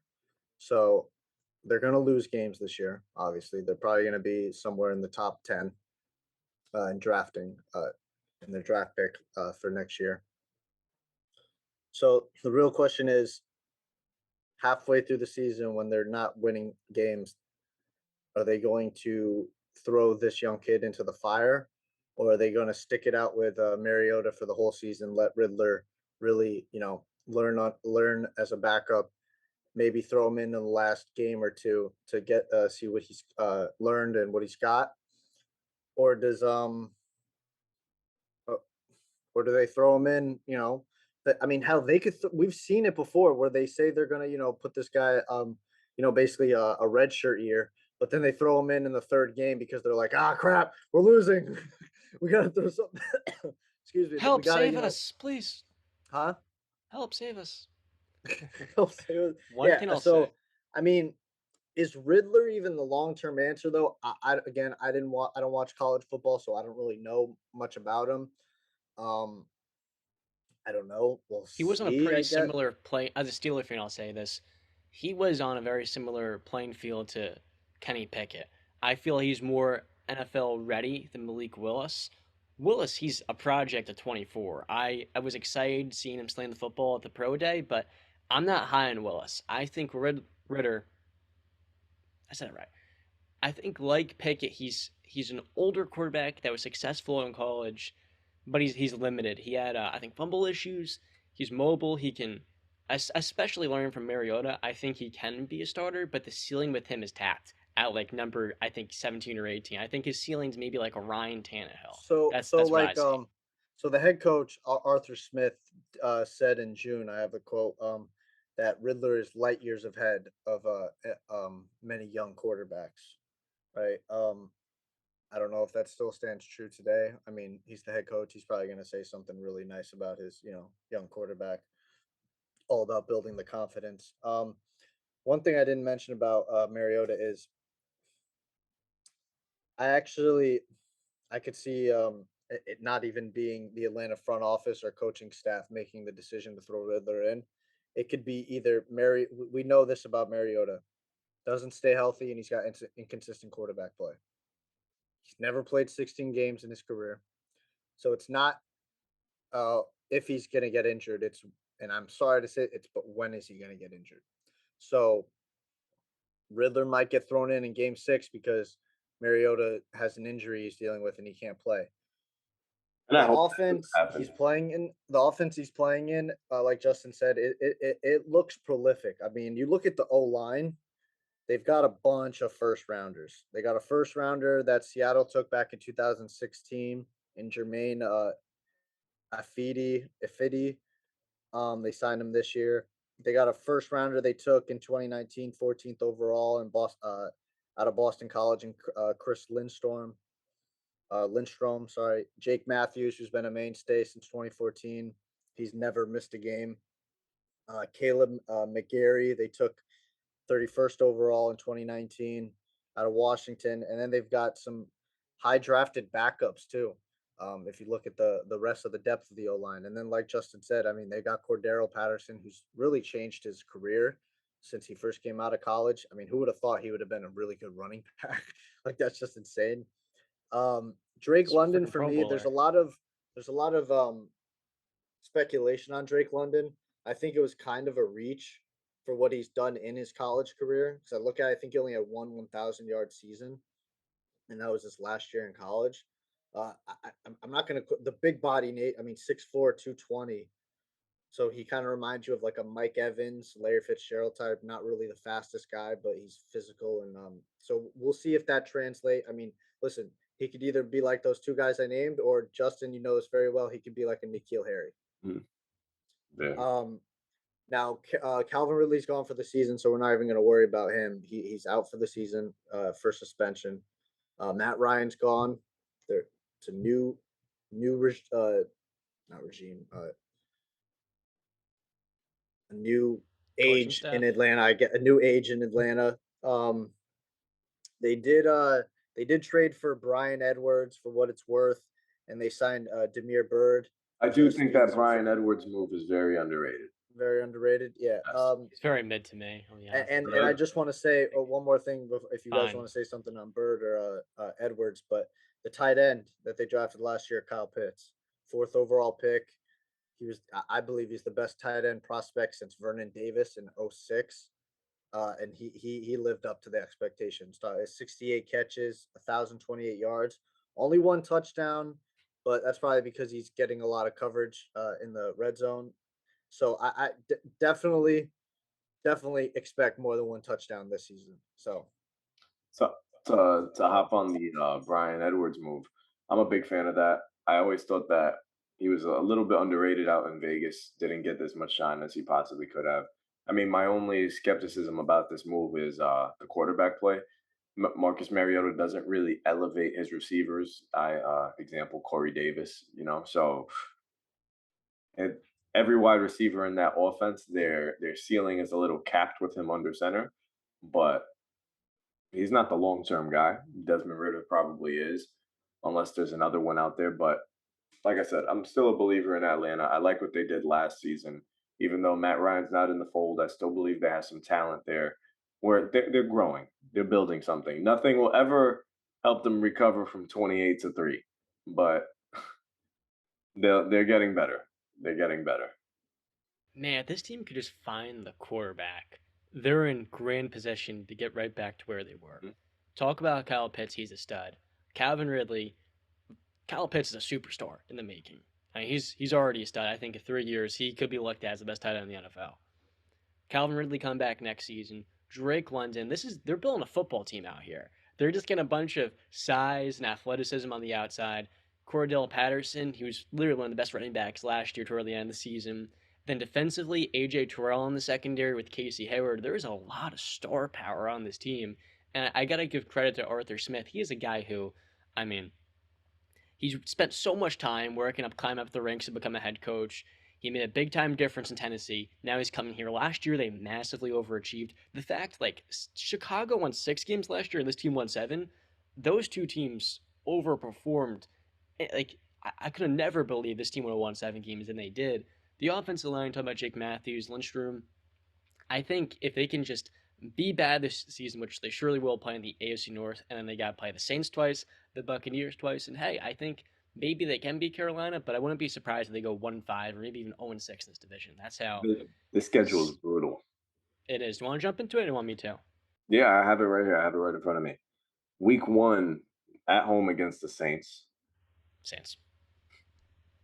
Week 2 at in LA against the Rams. Rams.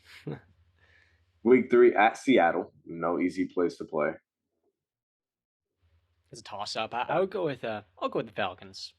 Week 4 at home against Cleveland. Cleveland. All right, this is rough. Away at Tampa Bay. Tampa. Again, now home against the 49ers. 49ers. Away against the Bengals. Bengals. Home against the Panthers. Carolina. Interesting. It's a toss-up there. Home against the Chargers. Chargers. That's so rough, man. Jesus. Away against the Panthers again. This is where it gets a little easier. I'll give him that one. Right, 2 wins. You give him 2? That's your second one right now, right? Okay. Home against the Bears. Falcons. Yeah, we have absolutely crapped on the Bears. They're terrible. I mean, we understand they're tearing everything down to evaluate what they do have. That's a horrible football team. Then we have away against the Commanders. This is the part of the year Carson Wentz erodes. I'll go with the Commanders. I'm going Falcons. Home against the Steelers. I'm taking the Falcons. Steelers. I'm messing with you. Falcons at New Orleans. Saints.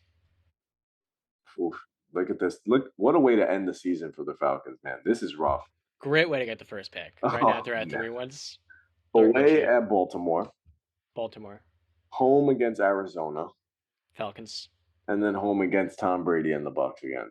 I mean, maybe Brady's saying that week. I mean, they could win 5 or 6 games. I think 6 wins is their ceiling. 1 less than last year. Floor is 2. Wow. Well, John, they're because I know you asked me before the show to get the numbers for you guys. Atlanta is over under is 5 games. Oh, I'm slamming the under, dude. I'm slamming that. 5 wins. I mean, dude, they're gonna have to beat Arizona, the Saints, and maybe I have them.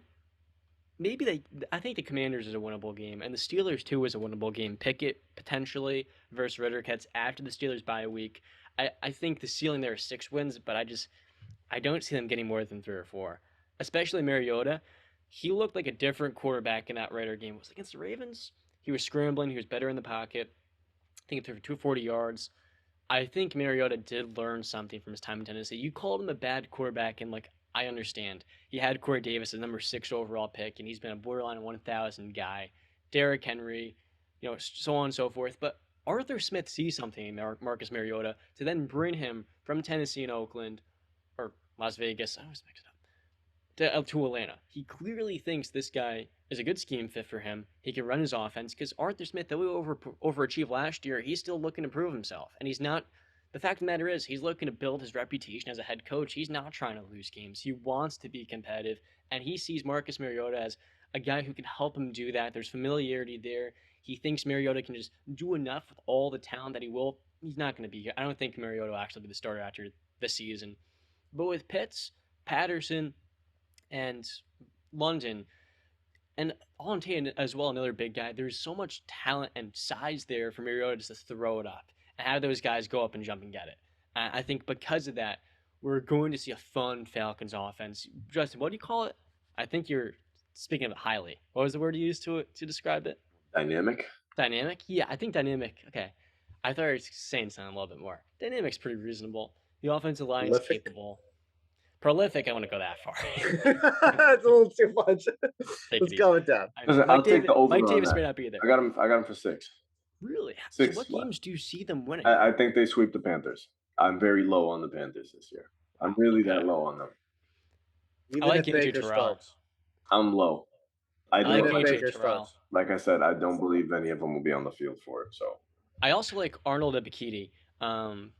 So many people spoke really high of him. People that have watched him closely on the edge. And I think they had a pretty solid draft, especially like in this defense last year. They had Terrell, who was an all-pro, but it was a terrible defense. Only 18 sacks. They're not going to get a whole lot of pressure, but I think Ebiketie fills an immediate need for them on the edge. A guy who's got size, speed, and he's just raw strength. And he's a little bit more of a project, and he's going to need some time, I think, to grow into what his ceiling may potentially be. But the Falcons addressing defense is something I want to see for them because the offense is solid, but like I said, Arthur's been trying to win football games, and I want this team to be fun. They may only win 4 games, but I think this will be a fun 4-win team. Maybe this is Detroit from last year. You mentioned that you say he wants to win games. If that's the case, if they want to win games, I fully intend Mariota starting the whole season. Now, if their goal is if the goal is well, that too. But if they're trying to tank, if they find that to be the best direction, Desmond Ridder will be starting. But I could see, like I said, Mariota under center. I think they'll be very competitive. Over 6 with that, I think people are going to realize how invaluable Matt Ryan was. There's going to be a learning curve with London, especially. I think Pitts is terrific. Like I said, Terrell's all their star power here, but people are going to realize how special Matt Ryan is when he's going deep in the playoffs with the Colts. I want to jump on that because we've definitely. I mean, I've seen on our Instagram and TikTok posts when I've mentioned that the NFC East is the NFC least. Worst division in football. People brought up the AFC South, and then when I said Indy's one of the top 5 teams in the NFL, which we will be revisiting either next week or the week after our top 5 teams entering this season. We're going to revisit that. And people always they said Matt Ryan just entered the room. Blah blah blah. It's like, guys, Matt Ryan was a very good borderline elite. Like he was basically elite, like without being elite. Like he was right freaking there. Like he was top 10 quarterback. He was a top 10 quarterback in the league at his height of powers. The guy won an MVP. The guy made it to a Super Bowl. He had a 28-3 lead up on the Patriots. He didn't call those plays. That was Kyle Shanahan that did that. And the Patriots defense showing up and capitalizing on those mistakes. Listen, Matt Ryan, I think, Matt Ryan's not Joe Flacco. I think a lot of people get that confused. Matt Ryan put up elite numbers while making it to a Super Bowl, while winning an MVP. He wasn't Joe Flacco throwing 23 touchdowns, 17 interceptions almost every year and 3,000 yards, like John said. No, this guy was throwing 4,000 yards, 4,500 yards, 35 plus touchdowns a game. Like Matt Ryan was legit. I got a question for y'all. He was legit, and I think he still is very, very good. Top 15, no questions asked. Look at Tom Brady, comes into Tampa Bay, team that won 7 games year before, misses the playoffs. They won a Super Bowl his first year. Last year, Rams, they need a quarterback. They're a quarterback away. They go out and get Matthew Stafford. First year they win a Super Bowl. This offseason, the Broncos, they feel like they're a quarterback away. Judy developing, all these running backs, the defense, they get Nathaniel Hackett, now they get Russell Wilson. The Colts, they truly are a quarterback away. Carson Wentz was terrible from down the stretch. People say 27 touchdowns, 7 interceptions. That's not bad. He was bad. You watch the last 6 games, he was terrible in so many of them. I think back to that Patriots game where he completed 7 passes. I look back at the Jacksonville game. The dude couldn't get it done. He couldn't make the simple play. Matt Ryan can. Matt Ryan is going to take Michael Pittman, Jonathan Taylor, one of the best offensive lines, which he did not have in Atlanta, and a very good defense with star talent all around him. They're just oozing with talent. They led the NFL in Pro Bowlers last year. They didn't make the playoffs. Why? The dude under center imploded per usual, like he has the last 2 years. Matt Ryan's different. I think this year, Russell Wilson or Matt Ryan, one of those two will be playing the AFC Championship game. I think you can bet your money on it, and that means a lot in an AFC that has Patrick Mahomes, Josh Allen, Derek Carr, and just so many stacked teams. I wouldn't be surprised if one of those two goes to a Super Bowl. Would you guys agree? Yeah, looking at it today, I think it's fair to say maybe Indianapolis is the best team in the AFC. What are they missing? Matt Ryan's not an issue. Quentin Nelson will be healthy. We'll definitely get into that in the next couple weeks, revisiting our top 5 teams. I think all 3 of us are going to have some changes. Some people adding, removing teams, moving them around. I think it's a very good take on you, John. I heard that from God, I forgot who I was listening to. ESPN clip on YouTube said the same exact thing you did. He said, I mean, look at the last 2 years. Tom Brady comes in, wins Super Bowl. Matt Stafford comes in, wins the Super Bowl. We look at these two teams in the AFC now, Denver Broncos with Russell Wilson, Matt Ryan, Indianapolis. Is it going to repeat for the third time? I'll say there's a chance. For me, no, though. I wouldn't say, but there is a chance. I will say that there's a chance. If Matt Ryan goes to the Super Bowl again and wins it, and he has, let's say, 2 more years of high-end play after 2022, is he going to be a Hall of Famer? We can get into that debate if it happens. No Super Bowl MVP. Let's say Jonathan Taylor gets it. Yeah, Jonathan Taylor might be. Yeah. It's tough. If he has an MVP, a Super Bowl, and however many Pro Bowls in like 15 years or 17 of high-end quarterback play. Listen, the numbers back him up. I think if we're looking number-wise, yeah. Whose case would be better, his or Rivers? Are we talking like right now, or if Matt Ryan wins a ring? If, in this imaginary scenario. I think Matt Ryan.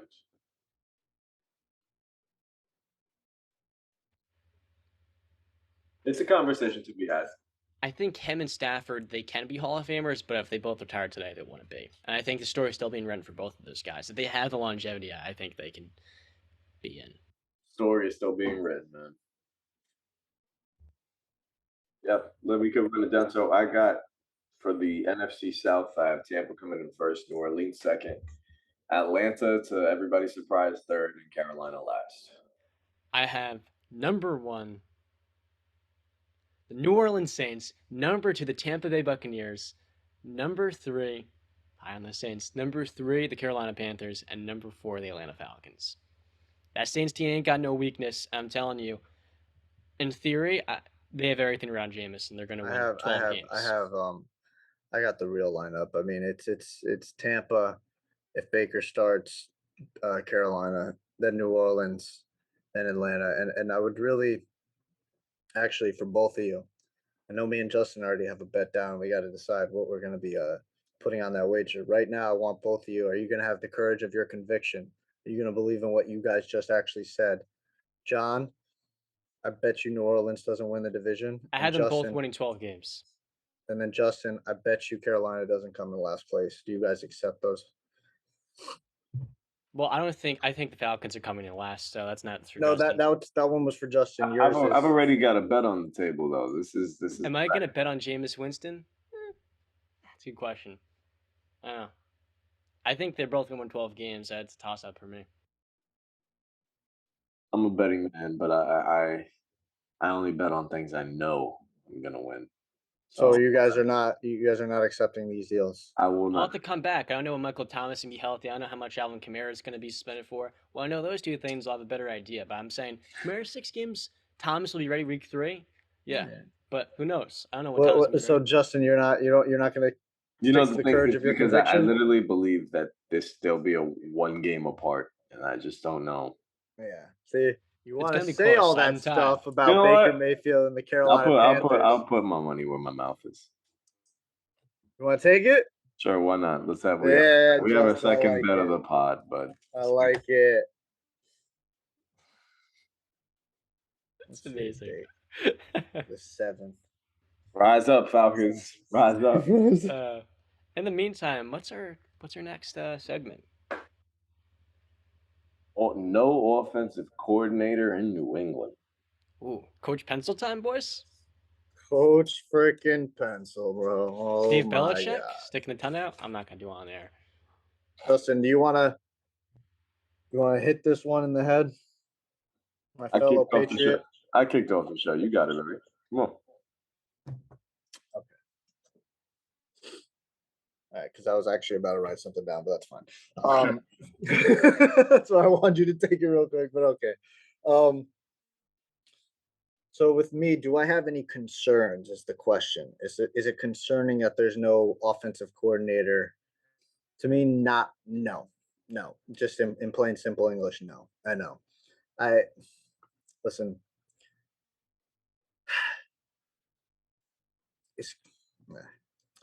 Is Coach Pencil or Joe Judge the guy? Not really, but I think it's going to be a team effort calling offensive plays. I think it's going to be like Bill, Joe Judge, and Matt Patricia are going to be as like a team unit calling offensive plays. I mean, we haven't had a defensive coordinator for years, so for me, I don't see a concern in it. You know what I mean? Like, I think, well, so Patricia and Bill are both defensive minds. I know Patricia, I think, spent a little time on the offense early in his career, and I know Joe Judge was a former college quarterback, I believe.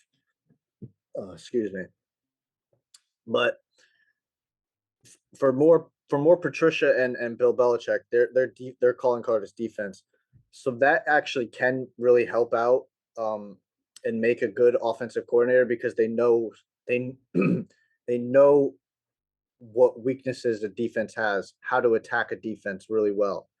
So I think that'll play a fact because I think that's one main reason why that helped Tom Brady with Bill Belichick because Bill Belichick's the defensive genius of the NFL. So he can tell Tom Brady, listen, this is how I would attack you. This is what I would do. This is what I would do. And Tom can take all that, knowledge and soak it up and basically learn from that. So I think Mac Jones is doing the same thing. I have no concerns with it. The defense has been fine without one. It's just Bill saving money for the team to put it into other phases of the game to spread the money more evenly. That's why he's not because if you name an offensive coordinator or a defensive coordinator, you have to pay him at least market value or whatnot. And Bill's not trying to do that. So he's gonna, play this. It's good business. That's what it is by Bill. It's just good business. Well, also, it's a great way to not have your offensive or defensive coordinators poached from you either. Also, so you don't have nobody with the title. They're going to stay in the organization probably. I don't think anybody wants to bite the apple from Matt Patricia or Joe Judge anymore at the moment. But yeah, I don't think teams are jumping on. Joe Judge was a kicker at Cincinnati. Right? He wasn't a quarterback? I would have never known that. Yeah. He was a special teams guy in New England, so it makes sense. I thought I heard somebody say he was a quarterback when he was younger. No. Maybe Freddie in high school. Was. Maybe in high school. Yeah. Yeah, knows? Probably. All right. I got that one. I know he was a teacher. Yeah. I got a question for you guys, the Patriots fans. You guys watched more of their games than I did. Who is the breakout skill position player for them this season? Patriots? See, I mean, you can't really say Bourne or Ramondre because I don't think they're breakouts because I think they did that last season. I think people see what they can do.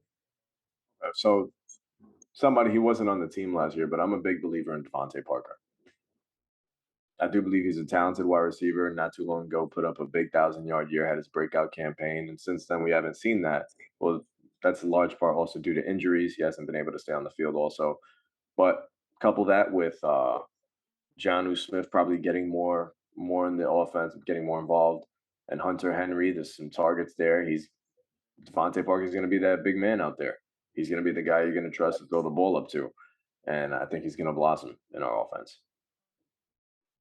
I would say Bourne was your guy, right? I mean, for me, I just want to say I would hope it's that Thornton kid that we drafted in the second round. Taekwon. Yeah, Taekwon Thornton. I would hope it's him. I expect a big year from Jonnu Smith after a somewhat disappointing first season. Yeah, we've talked about it in the AFC episode. If you want to get our full takes on that, go check that out. But yeah, I really hope there's more 2 tight end sets. Hunter Henry and Jonnu Smith getting a lot more production this year. I'm sure Coach Pencil. I looked up Coach Pencil and I saw the clip of Belichick last year using the pencil as his toothpick on live television. That was interesting. Listen, I overall, I try not to get too worried about the Patriots. I've seen so many mind-boggling moves where I'm like, no, how could you get rid of this guy? Like, or how could you do this? How could you do that? And then like what? Which one specifically? Shaq Mason trading him? So Shaq Mason's one, but I'll go even further back. Chandler Jones letting him walk. Seeing Trey Flowers go, seeing Jamie Collins go. those are moves that I used to always question because I always felt like Jamie Collins was so perfect in our system in the jump. I don't know why we even got rid of him, but look, he found his way back. Chandler Jones is somebody that They always do. Yeah, they always do. But Chandler Jones is somebody that I've been dying for him to be back in New England. But there's always those moves that you're like, man, He's still a free agent. who? Jamie Collins. Jamie? Yeah. Football Reference says he's on the Patriots, dude. I didn't. I'm pretty sure he's still a free agent. Yeah. I'm trying to. What was I gonna say? I had something. Yeah, the Patriots retained him in February. It says something like that. Yeah, that's what it seems like. Yeah, he's on the Patriots. I think the thing with the Patriots is they're trying to build that outside zone and that running style, and I think Shaq Mason deviated from that, and specifically with Strange that they took in the first round, they're trying to get that athletic offensive line with a profile that can be quick and just get that running game to be more of what Belichick's looking for on the outside. They can break out and be a force there. So I think that's kind of the right way I saw it. For only a 6th-round pick, was that what Mason was moved for? Listen, I do believe that we're going to be a very different offense this year. This is going to be very unlike what we've seen over the last couple of years. But I'm excited for it. I don't see Mac Jones as the kind of quarterback that goes through those terrible second-year slumps. I think he's gonna grow this year. I think he has more weapons there. He's a smarter quarterback than most. I think he's the best quarterback in the division. Whoa, my bad. Second best quarterback in the division. Let me catch myself there. 40-inch slip. And I just think I really believe it. I don't know. I got 2 things for the 2-minute drill that were interesting, and he might be number 3. We'll see. You're smoking crack.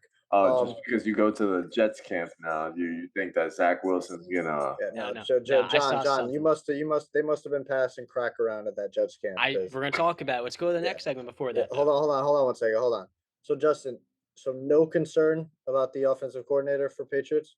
I like I said, I try not to get too concerned because at the end of the day, I am a big believer in Bill we trust. And Bill we trust. And you know what? There's a reason I'm not the one pulling the strings or I'm not an NFL GM. This guy knows a whole lot more than I do. I believe in it. I don't care who's calling the plays. As long as Bill has his mind all up in there, I'm confident that Mac and the rest of the offense is going to be fine. We're a run-first team. Damian Harris has another big year, God willing, he stays healthy. And if he doesn't, Ramondre Stevens is right there, man. I think we have a very good team. So last question for you guys, because I think it's going to be a team effort. Who do you think calls plays for the Patriots this upcoming season for offense? I believe it's Patricia. I think they've already announced that he's likely going to be the one calling plays. You put in the pencil behind it. Pen. I think Patricia's calling the plays. Coach pencil? Well, that's a pen. I don't have a pencil around. One thing I will say, I had 2 things. One, Football Reference lied because Jamie Collins is on the team, but that's what it said. I knew. I didn't see him on there. I was at first I don't think he's on the Patriots anymore. But number 2, as Patriot fans, I got a question for you guys. Is this culture that Belichick's built, is it starting to erode? Is it starting to what? Erode. Do you think it's starting to fizzle? The Patriots, the culture, the scheme, the style, all of it. No.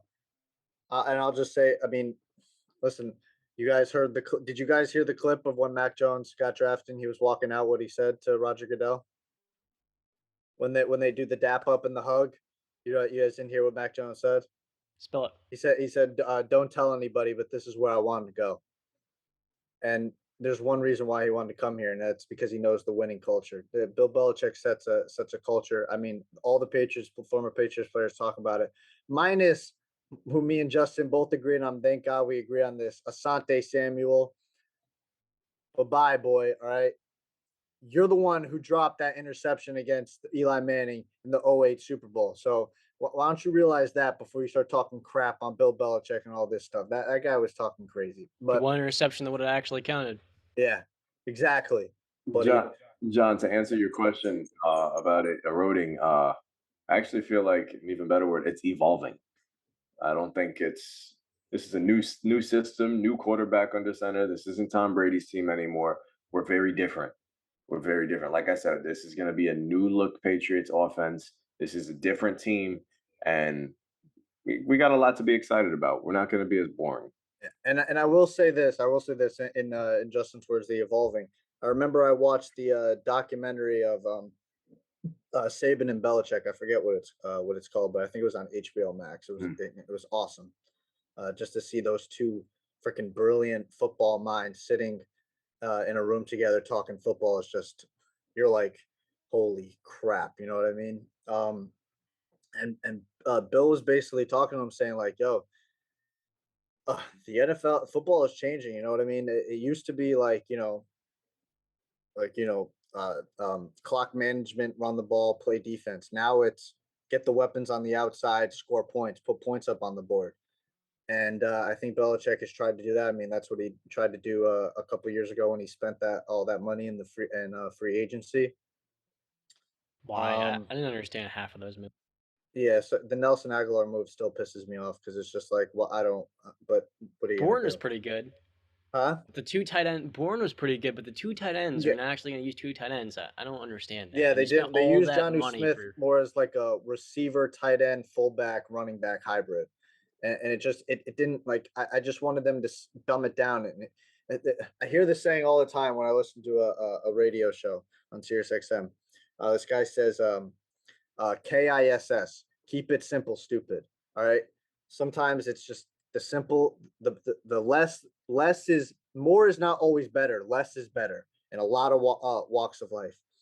I just wish that they would have implemented that two tight end set that they implemented a decade ago, and just do that more. Like, it was just too much of like gadget plays, and like it's just too much. I think it is going to be dumbed down. I think Mac Jones is going to take a step forward. I don't see this Patriots culture ending. I mean, the Patriot way is still full and well. I mean, it's still planted right there. They all talk about the former Patriots players right there when you walk in. Do your job. I forget what the rest of it says, but it's basically, do your job. Show up on time, prepared. Execute what is asked of you, and that's what these Patriots players do. And Mac Jones is a prototypical Patriots player. I think we can all agree on that, and I think he's going to be perfectly fine in this offense. The reason why I asked that is because last year was a super successful season, but I couldn't help but watch that throttling in the playoffs and say, this team's on the same level as the Bills. And quite honestly, I felt like the Bills obviously passed them because of the quarterback and the team around him. But I said there comes a certain point in time when you don't have Tom Brady, and these teams do have that high-end star power with the game constantly evolving. You said, Justin, that the scheme and the organization is evolving. But I said to myself, there may just come a certain point in time where it peaked and it hit a high note. And when I said eroding, what I really meant is it's obviously not as dominant or effective as it was with Tom Brady, but I look at these other teams that do have the superstar quarterbacks and the game-changing receivers. The Patriots should stick with the undrafted receivers because it's worked pretty well with Myers and Bourne they brought in. Maybe it doesn't build too well for Tyquan Thornton, though I think he's a fun prospect. But the point being, I say Mac Jones is good. Is he ever going to be, more than, the 10th or 12th best quarterback? I don't see that in this NFL. And I feel like, quite frankly, when I watched that Bills playoff game, I said, damn, it doesn't feel the same as it used to. See, that Bills that game will lie to you a little bit because listen, it was a hard game to watch, but I think it was really the first quarter that I was really excited for, because then the momentum just completely shifted. And I remember the exact play of when it shifted. I mean, we were driving, and Justin probably knows this well. We were driving really well. Mac Jones throws a beautiful, and I mean a beautiful deep bomb down the left side of the field towards the end zone. And I think it was Micah Hyde, the safety, just made it. I mean, it was a great throw, but it was better defense. It's like one of those things. He just made an absolute insanely nasty play on the ball, intercepted it. And I think that literally tore the heart out of that Patriots team, because I think if if that ball is completed and it's a touchdown, I think the game goes completely differently because I think the momentum shifts towards New England. But I think right there, the shift towards Buffalo, the momentum just shifted. And I think momentum is something that a lot of people don't talk about, but it's a real thing. When it starts driving and you start questioning yourself and you're like, wait, oh crap, what's going on? We were just up 17-3, and now it's 17-17 tie game and they got the ball. Like what's happening right now? It's a real thing. And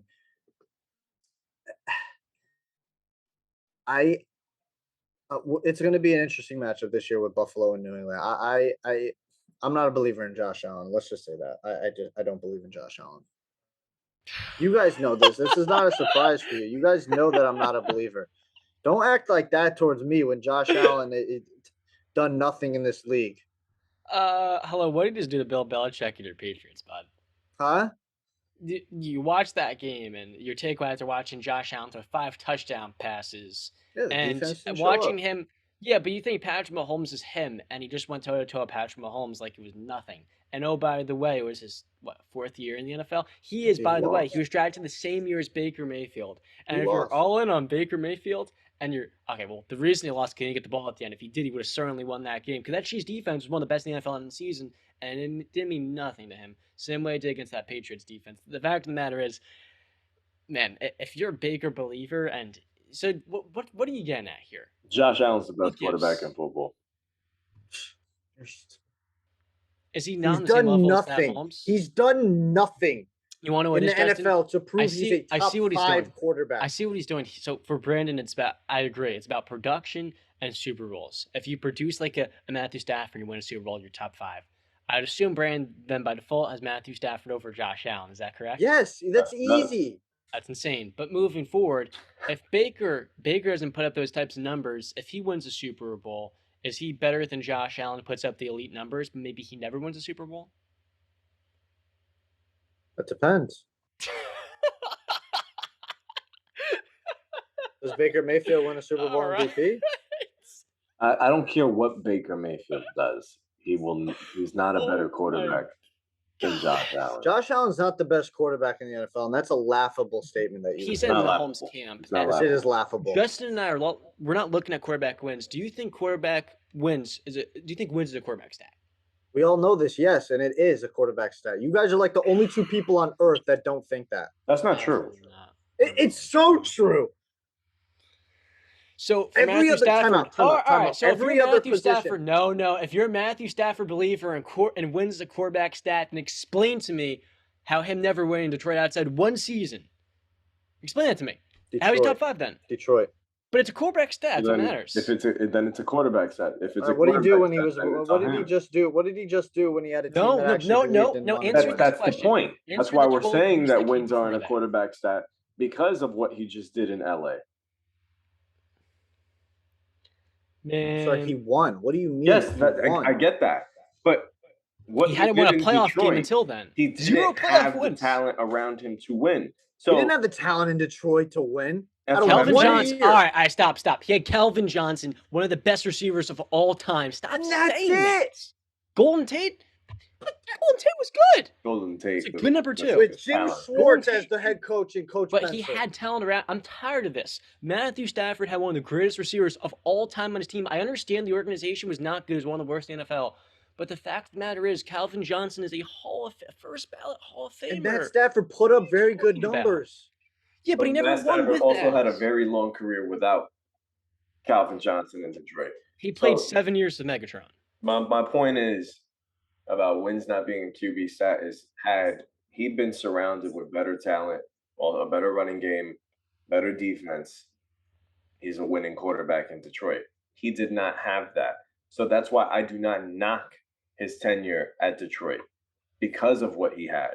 That's why I'm saying wins aren't exactly it's perception is not reality. What you're seeing in those stats, what you're seeing in the record doesn't exactly tell you the full story. Deshaun Watson played for a terrible team in Houston, and he had MVP numbers.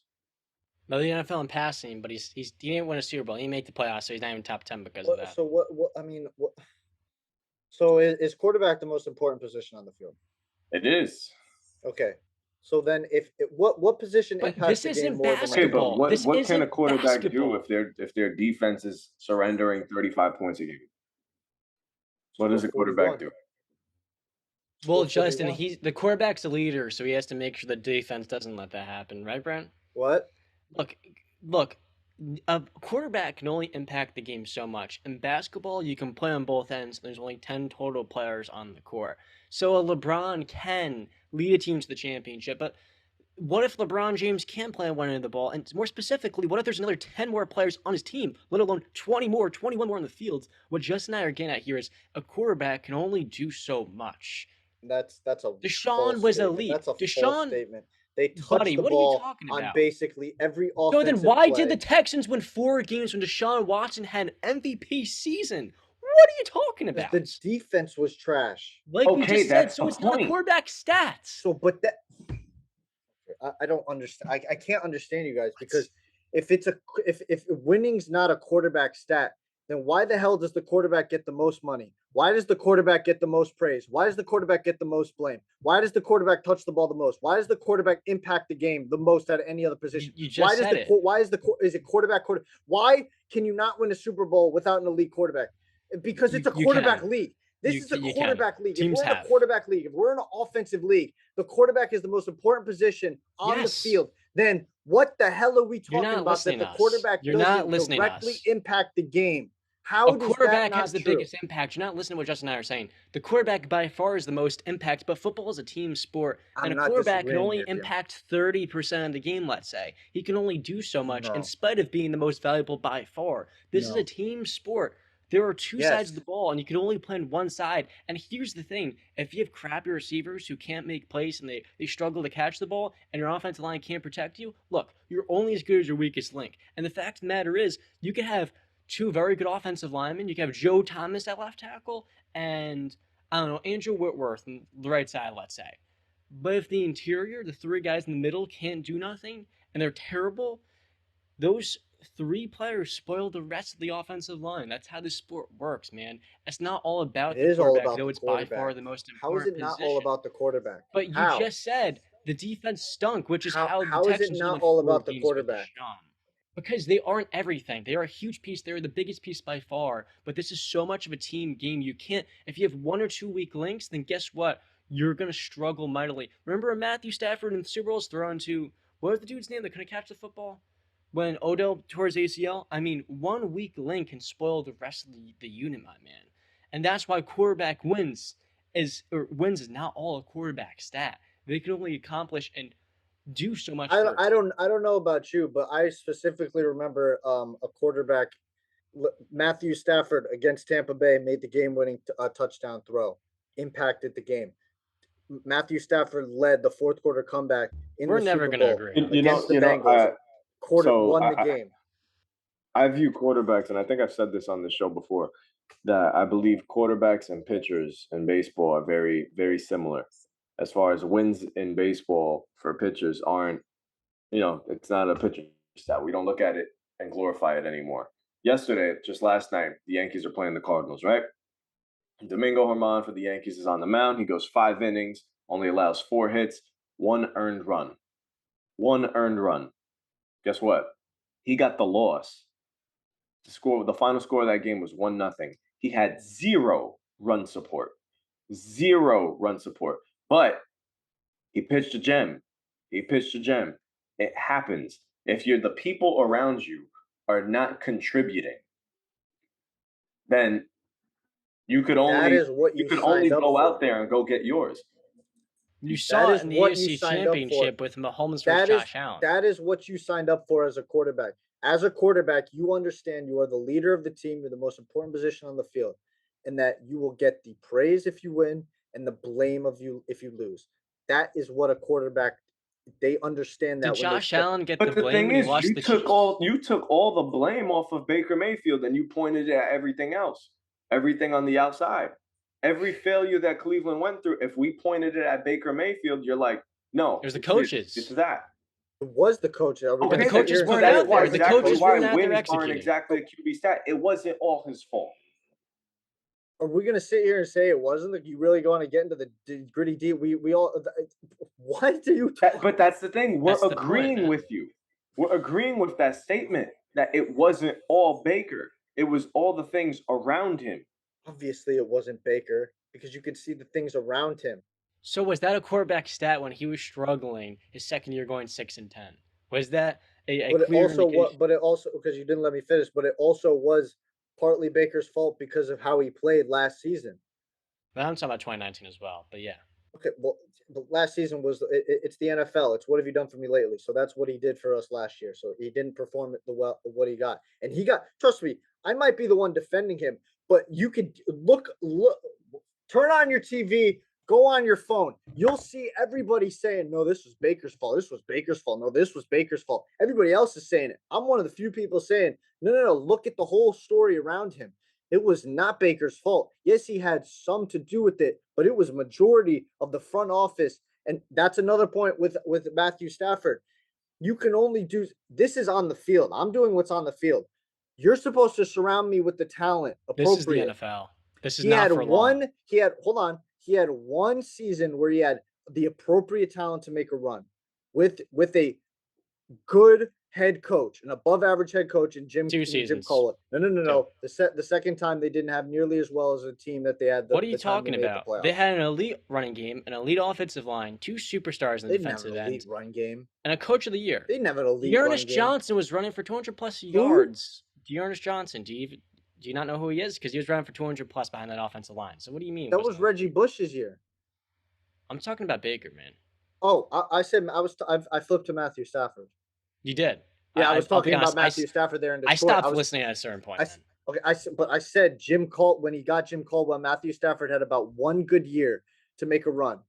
Okay, Jim Caldwell was then let go. How the hell is that Matthew Stafford fault that they got rid of a coach that succeeded in Detroit despite the front office, to get rid of him and to bring in Coach frickin' Pencil, who failed, miserably failed? How is that Stafford's fault when they showed progress? Then you pull the carpet underneath him, get rid of the coach that actually showed progression, and bring in a guy to start all over again. How is that his fault? So quarterback stats or quarterback wins is only a stat for the quarterback when you pick and choose. All right, can we move on to the next segment now? When they what? When you pick and choose. No. When you would like to use it for your case. No, it's not. Let's move on to the following segment. You guys are missing we're in disagreement. We understand you guys are missing the point. You're trying to misconstrue. You're trying to say something that I'm not saying, but I guess you guys just don't want to hear. You won't listen to what we're trying to ask you. We're trying to ask you. So you're saying quarterback wins is a stat, but it's not for Matthew Stafford or Baker Mayfield, only for Josh Allen, because Josh Allen is your not negative agenda. But Matt, all right, fine. You want to talk about not winning? What the hell is Josh Allen All Pro? Did he make first team All Pro? Did he win the MVP? Was the runner up for MVP, man, in his fourth season. He was not the running up for MVP this year. That was Tom Brady. The last year, man. Okay, 2 years exactly. And then he actually dropped in his production this year, but you don't want to talk about that. Yeah, he dropped from Josh Allen dropped in his production, my man. He dropped he from had a 76 QBR in 2020 and a 60-something QBR in 2021. He dropped from 4,500 yards to 44 and 69% completed passes to 63. We get it. It's a huge drop in completion percentage. He's amazing. Okay. We don't care. He's amazing. That's the end of the story. We don't care. You're looking at the micro. We're looking at the macro. No, I'm looking at the macro. You're looking at the micro. You talk about You're talking about his completion percentage as if it's completion percentage is highly. If you can't complete the football, then what the hell are you doing on the field? Justin did rush for 763 yards. Oh, and that's going to be indicative to what? Ending his career at 29 because he's getting hit too much? That's not the case. Tell me how it works out. That was his first 2 years. Tell me how it works out. Tell me the running quarterback that made it late into their career and was successful. Go ahead. I'll wait. I'll freaking wait. We're in utter disagreement here because you won't listen to what we're trying to ask you, man. You're avoiding these questions because you realize you can't answer them. Okay, can you let me speak then so I can just answer these questions for TikTok and realize you're wrong? Is wins a quarterback stat for Matthew Stafford? Yes or no? Is wins a quarterback stat for Baker Mayfield? Yeah. Is wins a quarterback stat for Josh Allen? Yeah. So, you know what? Okay, so it's a quarterback stat, but we're going to point to everything else around these two quarterbacks. But for Josh Allen, it's his fault because he didn't win, right? Even though he played much better than those two quarterbacks, much better, performed, and made a much bigger impact. Okay, we get it. Let's move on to the following segment because we're just another disagreement. There will be no agreement or accord between the two of us. Okay, do you want me to kick off? I mean, you said you wanted to move on. I'm down with continuing, but you want to move on, so we will never agree. You're not really like your reasoning is just avoiding like the root of what you're trying to get at. No, it's not. I'm giving. I think we can all agree on this. There's a fine line between excuses and reasons.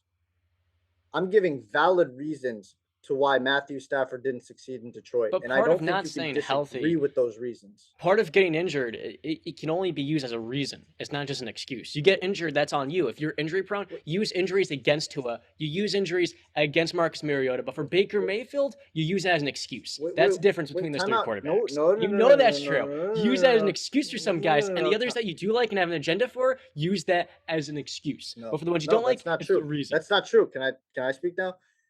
First off, I just mentioned Matthew Stafford, not Baker Mayfield. But Baker Mayfield, Baker Mayfield's not injury prone. He had one injured season. But he's been banged up and he's been playing through injuries. And everybody's freaking banged up. The first 3 years of his career, I never brought up injuries once through his first 3 years of his career. It was last year. That's it. Matthew Stafford was quote unquote injury prone quarterback for the first couple years of his career. He hasn't really been injured. He's been banged up. He's still dealing with elbow tendonitis this year. But you play hurt. Are you going to sit there and disagree with me that the reasons I gave for Matthew Stafford not having a longevity successful career in Detroit, are you telling me those reasons aren't valid? Yes or no? Do you think we disagree? Do you think Justin and I are going to say no? Do you think we're going to say no? I don't know. You're sitting here arguing with me saying that I'm just bringing up bullshit excuses when I'm bringing up reasons of why he didn't succeed. No, but that's my point. The reasons that you're pointing out that he didn't succeed is exactly why I don't like to constitute wins as a QB stat entirely, because there's so much in the story that it's not all their fault. Had Matthew Stafford had a strong running game, or at least an even middle of the pack defense, Detroit is a lot better. I don't think he was provided with enough to succeed until he got to LA. Baker's case, I believe you. He was playing injured, man. I don't want to knock him too much for that. Playing injured. He's always injured though. Okay. He had a rib injury in 2020. He had a foot injury. He had a knee injury last year, and he had the torn labrum. He was playing through a lot of that stuff. Yeah. You forget in 2020 he got off to a bad start playing through that rib injury, which against the Steelers lost 38-7. Browns took him out. He's been playing through many injuries the last 2 years. It's like 4. I just listened to you right there. And you're right. But that's one of the things. I'm like, that's the point. Everything more injuries outside, if it doesn't connect, things aren't going to go well. You're not going to win games. Like we mentioned, Deshaun Watson won 4 games while putting up MVP numbers. It was a crappy season for the Texans as a whole, but not for him as a player. So that's the thing. I don't like to say wins are completely a quarterback stat, because if the team is not going to give you the tools to win, can't expect to win. It's not going to happen. So I get both of your points, but that's where I'm at. And that's the thing. I feel like, Brandon, you're getting heated, but I feel like we're more on the same page than you think. It's just, I maybe I'm too nice. I'm a nice guy. I take a lot of blame away from quarterbacks. I make excuses for so many people. So maybe that's just me, and that's why I don't like to constitute it. I no, because I'm completely on the side of quarterback is a winning stat. I mean, that's why they literally put the record next to their names when we talk about quarterbacks. We understand where you're coming from. Do you disagree with what Justin just said to you before we move on? We have to move on to the next topics. Yes or no? Do you agree with him? Yes or no? Say yes. 5 seconds. 5, 4, 3. All right, next topic. Let's talk about the Miami Dolphins, because we're done. I agree with you because you're counting me down about a 5-year-old child. But no, as long as you understand where I'm coming from. I understand your point. I was waiting for you. I gave you 5. I gave 10 seconds. Say yes or no, and you couldn't do that. John wants to move on. Yes, because we're never going to agree with you, my man. We have a different viewpoint, much different one, on a very simple thing. The Dolphins and Stephen Ross, they got hit pretty hard in some allegations from Brian Flores. When he was fired soon after, he went to court, and there were allegations to the team about tampering and more so offering Brian Flores $100,000 to lose games. And in turn, the Dolphins lost their 2023 first-round pick and their following year's third-round pick. Stephen Ross was suspended the first 6 games. The owner, I mean, I guess he just can't go. I don't think it's really a big deal. And also $1.5 million, which he'll make back pretty quickly. The fun thing about this is, when he comes back week 7 in Miami, I learned this from Zach Schrammler on his podcast, they play Brian Flores and the Steelers. And so Brian Flores will be on the opposing sideline against the Dolphins week 7 when Stephen Ross returns. And to me, quite frankly, a lot of people have said this, I'm sure he's not the only quarterback or only coach, Brian Flores, to be offered money to lose games by the organization. But if I'm the head coach, I think fans look at it from the team perspective. No head coach, you look at Hugh Jackson, who went 0-15 and 1-15 and 0-16. If you were a head coach taking money to basically ruin and tarnish your reputation as a head coach that you can't win, you're making a terrible investment on yourself. You can make millions upon millions on future head coaching opportunities, but you're taking $100,000. It's like me selling my YouTube channel because it's not doing too well. And I sell it to some dude for like $500, let's say, with 3,000 subscribers. But what if I grew that YouTube channel to 50,000 in 2 years? And I made 10,000 off of those posts, And I look at it from a head coaching perspective. Brian Flores, man, was he in the right to stand up to an owner who, frankly, didn't have his best interest in mind? You hire this guy, and truth be told, Stephen Ross, he denied all these allegations that he also reached out to Tom Brady and following the 2019 season to try to get him to Miami, and then Sean Payton the following year after Sean Payton, his season ended with the Saints. Payton retired.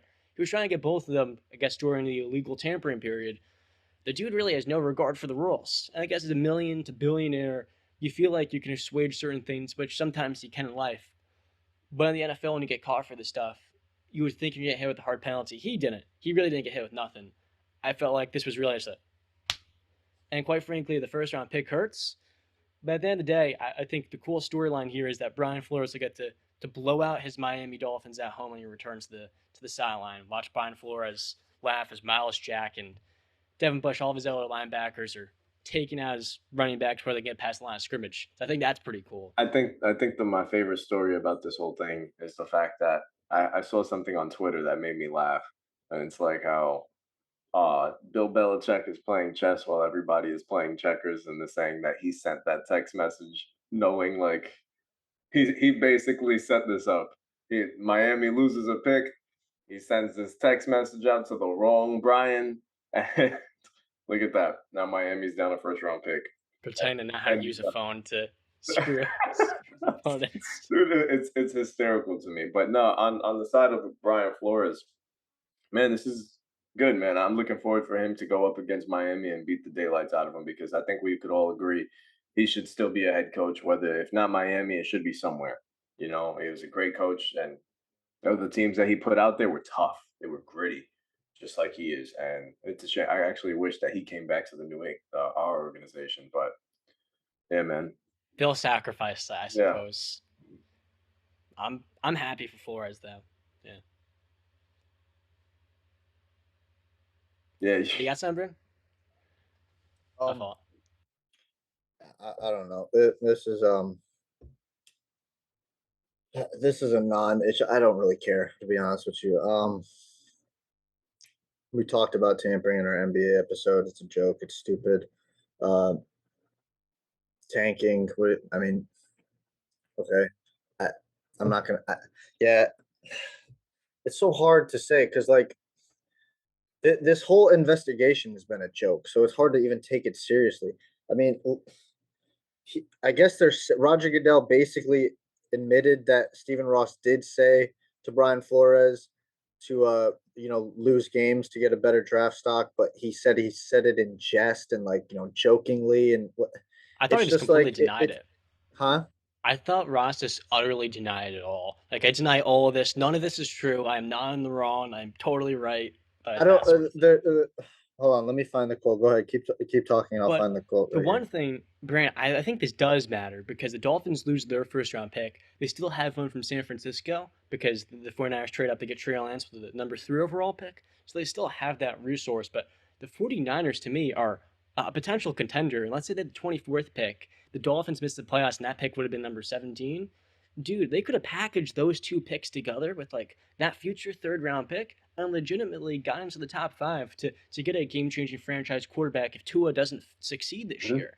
I think the resources they just lost, in football or in any sport, I talk about all the time in the NBA, man, you just want volume. You want to take so many shots in the draft because no matter how sure you might be about a prospect, we're seeing Tevin Jenkins this week. He was awesome coming out of school. I think it was Oklahoma State. He gets hurt, the Bears out of shape, and now they want to put him on the trade block after 1 year. And he was a terrific tackle prospect. I was watching breakdowns and I was like, this dude's gonna be a stud. And next thing you know, he might be he might be out of the league in 2 years for all we know. So the draft is never a surefire thing, and losing those 2 resources, I don't really care about what happened to Steven. He should have been fined more, whatever the case may be. I don't think it's right what he did, but man, they could have used that capital to acquire a top end quarterback. They would have been a franchise game changer. They'll lead them to the playoffs. And I think that right there is the real penalty, the Well, opportunity cost. I have the quote from Roger Goodell.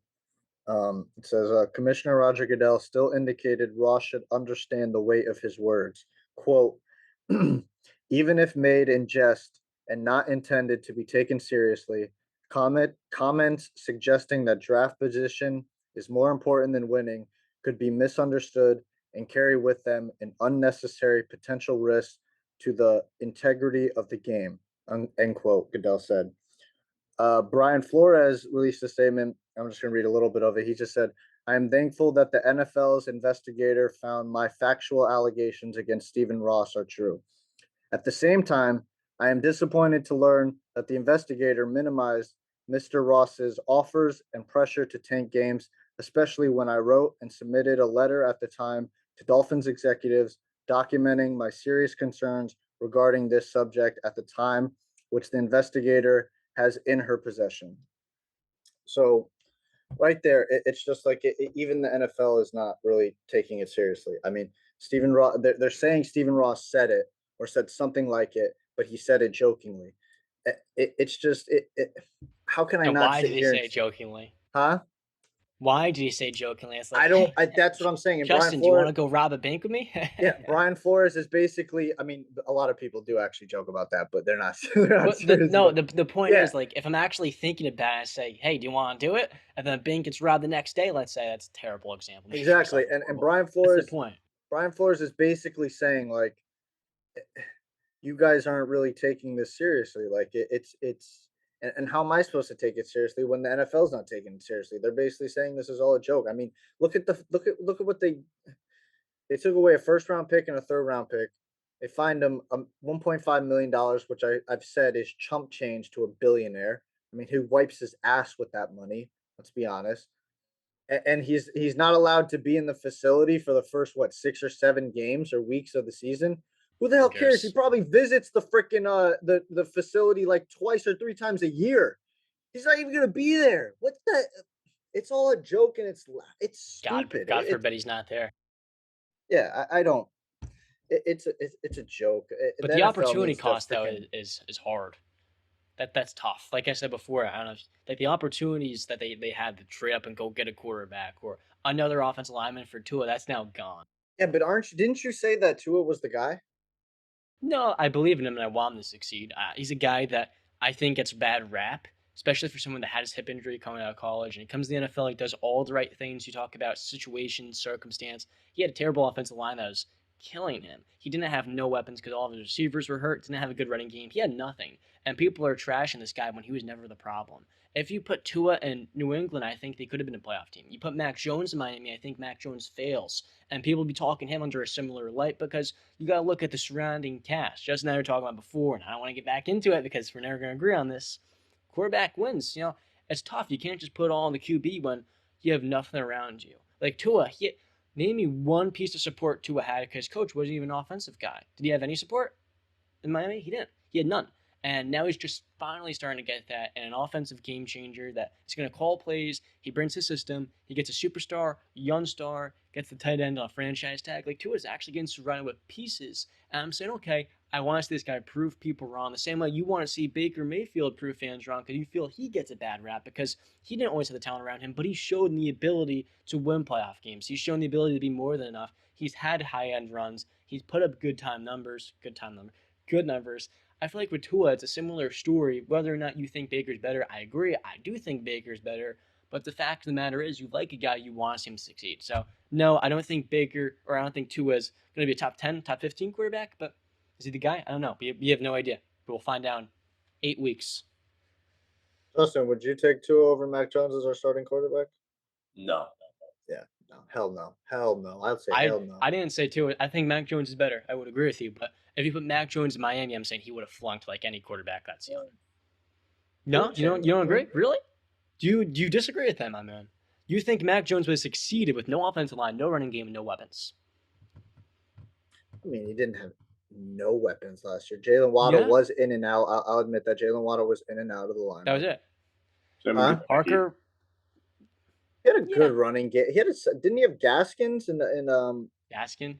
And I know they're not names, but they did produce well. That Ahmed guy, I think, produced. Yeah, I mean, they got some touches in the red zone because Devontae Parker wasn't healthy. They got Gesicki. Gesicki was a model of consistency.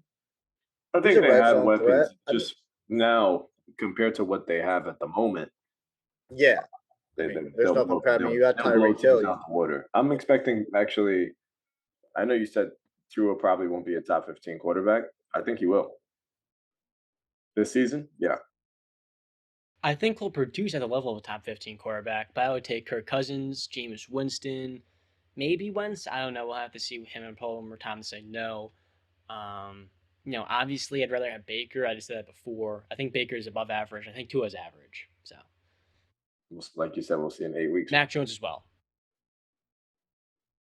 We'll see in 8 weeks. We ready for some 2-minute drill? Anybody got something for today? I got a lot of things. Steelers. Are we actually going to time this 2-minute drill? Yep. But if you have more than one topic, can you have multiple? So you get 4 minutes? Yeah, but it's 2 separate. Okay. Diontae Johnson was holding in training camp. He was there. He was participating in hardly any drills. He was staying after, though. Diontae deserved to be paid by the Steelers, but the Steelers print receivers. They draft them better than almost any team outside the Vikings. And when you look at the ability to get Chase Claypool, George Pickens, even Calvin Austin, they're saying, we don't need you that much. And Deontay's had issues with drops, though he was an all-pro bowler last year, and he was an all-pro as a rookie, as a returner.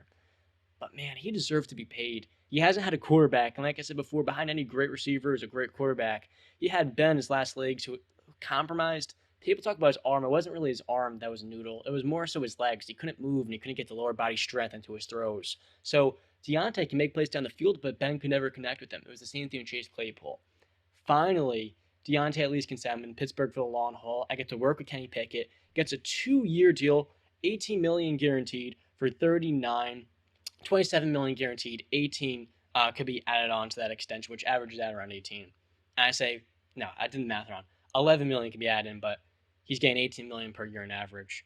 I say Kenny Pickett is going to love this guy when he does get out there. He's going to be nailing him on dig routes, slants. This, to me, is a borderline top 10 receiver. And if he can clean up the drops and the concentration plays, with this dude's elusiveness, agility, and ability to get open within a split second, he will be a top 10 receiver. And this was a great deal. Shout out to Omar Khan for getting him on a bargain of a contract because he will be better than DK Metcalf. Is that 2 minutes? Less than 2 minutes. Nice. What was that at? 140? I got 132. Okay. I started a little late, so you're probably right.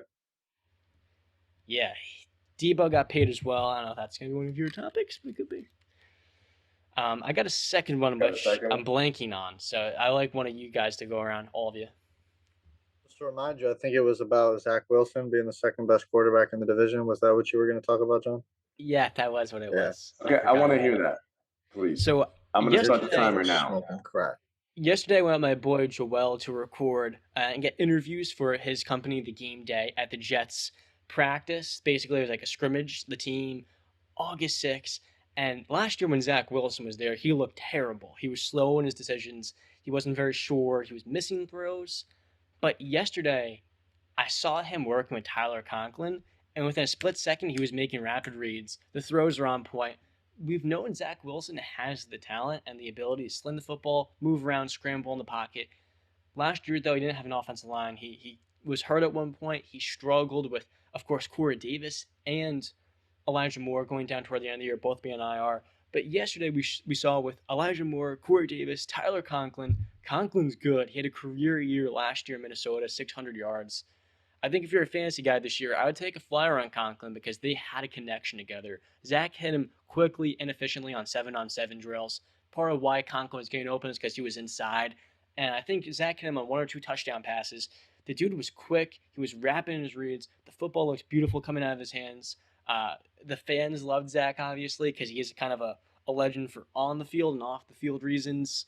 I mean, the dude he exudes swagger. And when I look at his development over the last year, I say the Jets got themselves a franchise quarterback that has elite potential, and he looks like a completely different player. So watch out for him for the 2022 campaign. Him and Tyler Conklin have a nice connection. And man, Zach has whatever it is, it's 136. That's all you had to tell me to attempt to convince me that he's going to be a better quarterback than he has Mac more Jones. talent. Would you deny that he's less He talented is than Mac? super talented and insanely talented. Mac struggles against man-to-man, though, and Zach Wilson was nailing guys and that are one-on-one. That's fine. Mac picks apart zones. Like his weakness, as we kind of saw last year a little bit, when it comes to dissecting, making tough throws on or off platform, he's not that elite thrower of the football that can use different arm angles to complete passes. Zach Wilson is, though. There's a difference between those two But that's the players. thing. It's not entirely, Mac played in I've been a structure Patriot last fan year. my whole life, and I've had a quarterback that has been, Brandon can say it, he's been vanilla. He doesn't do anything that blows you away. He's not going to do those, like Matt Stafford, the no-look pass. He's not going to do anything that's going to blow your socks off. But you know what? He's just going to make the winning play. And that's what I love about my quarterback. He's smart, he's quick, he's decisive. He's not going to throw the game away. Now, I don't believe I believe in Zach Wilson. I think he'll be a very talented quarterback. And you know what? Maybe after this year, I might entertain that discussion. But going into year 2, I think it's especially after what we saw in year 1, to say that this guy is going to be the second best quarterback in the division is crazy. How? He finally has a team around him. He has decent weapons. Let's not say finally, because he's only played 1 year. It's not like he's been playing on a team with terrible. But last year, the team was terrible last year. You're right. The Jets were awful last year. So was he. He was awful. But he had moments. That Titan game, man, he stood out. He had a terrific game beating them. Max had moments. Yeah, but Mac played in structure and Zach Wilson didn't. Look, I like Mac Jones. I said before, I used the word cerebral. You said he's quick and he's decisive. He can pick apart defense, and he, for a rookie quarterback last year, was phenomenal. But I feel like we knew this going into the draft. Mac would probably be the most ready-made, but in terms of what he could be, he wasn't going to have the same upside as Trevor Lawrence. And you know that. We get it. There's just things those quarterbacks can do. And when I look at Zach Wilson's cerebral ability, the quickness, he was decisive, and he was nailing the throws. The football looked beautiful out of his hands. I mean, I've honestly never the dude has so much skill. And I look at his development, the maturity, whether his work on Flacco helped, who knows? But I'm telling you, man, he finally has weapons. AVT, Mekhi Becton on the offensive line, they're investing there. The defense, Sauce Gardner looks pretty good too. Let me tell you. Okay. Zach Wilson has it. He has a confidence. And last year, with many quarterbacks, we saw Sam Darnold. New York killed Sam. I feel like Sam is a hard worker, and people give him a bad rep because he struggled there.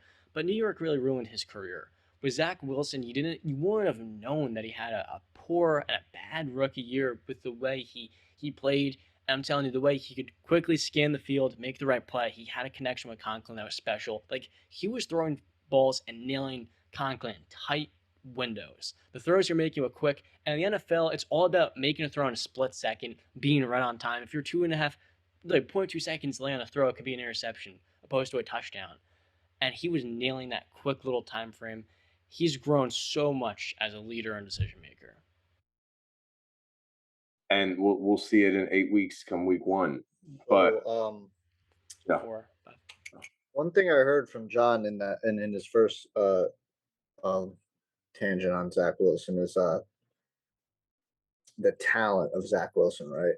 And me and Justin aren't going to say you're going to disagree with that. I when we broke down the AFC East, I said Zach Wilson's immensely talented. The arm is insanely talented, but I also did say he trusts his arm way too much, and if he doesn't learn fundamentals, then you're not going to succeed in this league. I mean, again, Justin said the vanilla quarterback, Tom Brady, and you said Mac Jones doesn't have the arm angles and whatnot. He doesn't need the arm angles because that's. I'm not going to sit here and fall in love with how beautiful a quarterback can throw the football if the football gets that. I mean, Peyton Manning had some of the worst throws in NFL history with his duck passes flailing all over the place. The ball got to where it got to be. So, I mean, listen, that was my huge argument over the past decade with Aaron Rodgers versus Tom Brady. Everybody would say Aaron Rodgers is the most talented quarterback. Okay, well, you know what? He can be the most talented, but what is talent going to get you at the end of the day if you're not producing and winning on the football field? So, and that's what Tom Brady did. Tom Brady might not have been the most talented, but again, I will say, in here, ain't nobody compared to Tom Brady. He's chasing Michael Jordan when it comes to that. You know, one thing, and I remember, so when we were in CSB, I forgot. Who did you want the Patriots to draft? In Mac's draft class? Yeah. I mean, I wanted us to tank for Trevor. I wanted Justin Fields. And, you know, I was so, and that's the problem. I was so grasped by the glitz and the glamour of him breaking out and making big throws on the run or breaking out of the pocket, making big plays with his feet. And then we get Mac. And I'm like, in my mind, I'm like, okay, but what's this guy's ceiling? You know, is it this? It felt like another Jimmy G. But then I watched this first year. And I feel like there's so much more to be seen. Like we haven't seen this guy's gonna give you 30 touchdowns at some point. And he is gonna throw under 10 interceptions. He's gonna have that great touchdown to interception ratio. He's gonna put you in position to win every game. The guy's a dog. That game against Indianapolis when we were down big early, you saw what he could do that game. You know, if it wasn't for that big run by Jonathan Taylor, I think we come back and win that game. One thing about Mac is, and I know probably for the rest of his career he's going to get compared to Tom Brady. It's not fair, but he's wearing a New England Patriots jersey and he plays quarterback. So, and you were drafting the first round as the replacement, basically. There's a lot of similarities. I mean, you got to admit it. Even, you know, it's not fair to compare, but everybody has to admit there's a lot of similarities in Mac Jones and Tom Brady.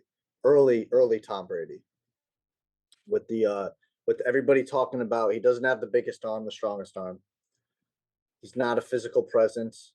He's not an athlete. He doesn't move that well. But everybody talks about he was the most ready NFL quarterback. He makes quick decisions. He's got a quick release. He knows how to dissect a defense. It's a mental game for Mac Jones more because he's not a physical beast. So he's got to beat you up here. I mean, the similarities are like almost endless with the Tom Brady and Mac Jones comparison. And then just couple that, he's with Bill Belichick. Yep. The smartest quarterback that came out of that draft class, and you're playing with the smartest head coach, the greatest head coach of all time. There's only more and more room to grow. But I digress. I got nothing else to say. I don't know if you guys have any other check it up things, but I'm good. We're good here. I didn't bring anything today. I will say that there's nothing wrong with comparing Mac Jones to a Matt Ryan, who was an NFL MVP, or another quarterback who was just good. Like, you don't have to compare him to this is if everything went perfect and we were the most optimistic as possible, this is the next Tom. Like, you could compare a guy to Kyle Orton or Jay Cutler no, or I'm Joe not. Flacco, you know? Again, I agree. I I'm understand. not saying he's going to beat Tom Brady. I'm just saying if you look I at know. a young, early Tom Brady, the Believe me, I got it. similarities are there. Like they're There are staring tons. you in the face. But you can still compare him to Andy Dalton or maybe a Matt Ryan. I But think is Andy probably Dalton's not a ceiling. success story. No, I mean he's above average quarterback until he's 31 years old. That's pretty good. That's a starter. That's relevant. I think his floor is like a Dalton and his ceiling's like a Matt Ryan. That's a really good quarterback. We'll see. We'll see. We But will. that'll do it. Episode 15, Wise Guys Podcast. A lot of debating, a lot of heat this episode, and I love it. But give us a like, follow us on our socials. You guys know what to do. Stay classy.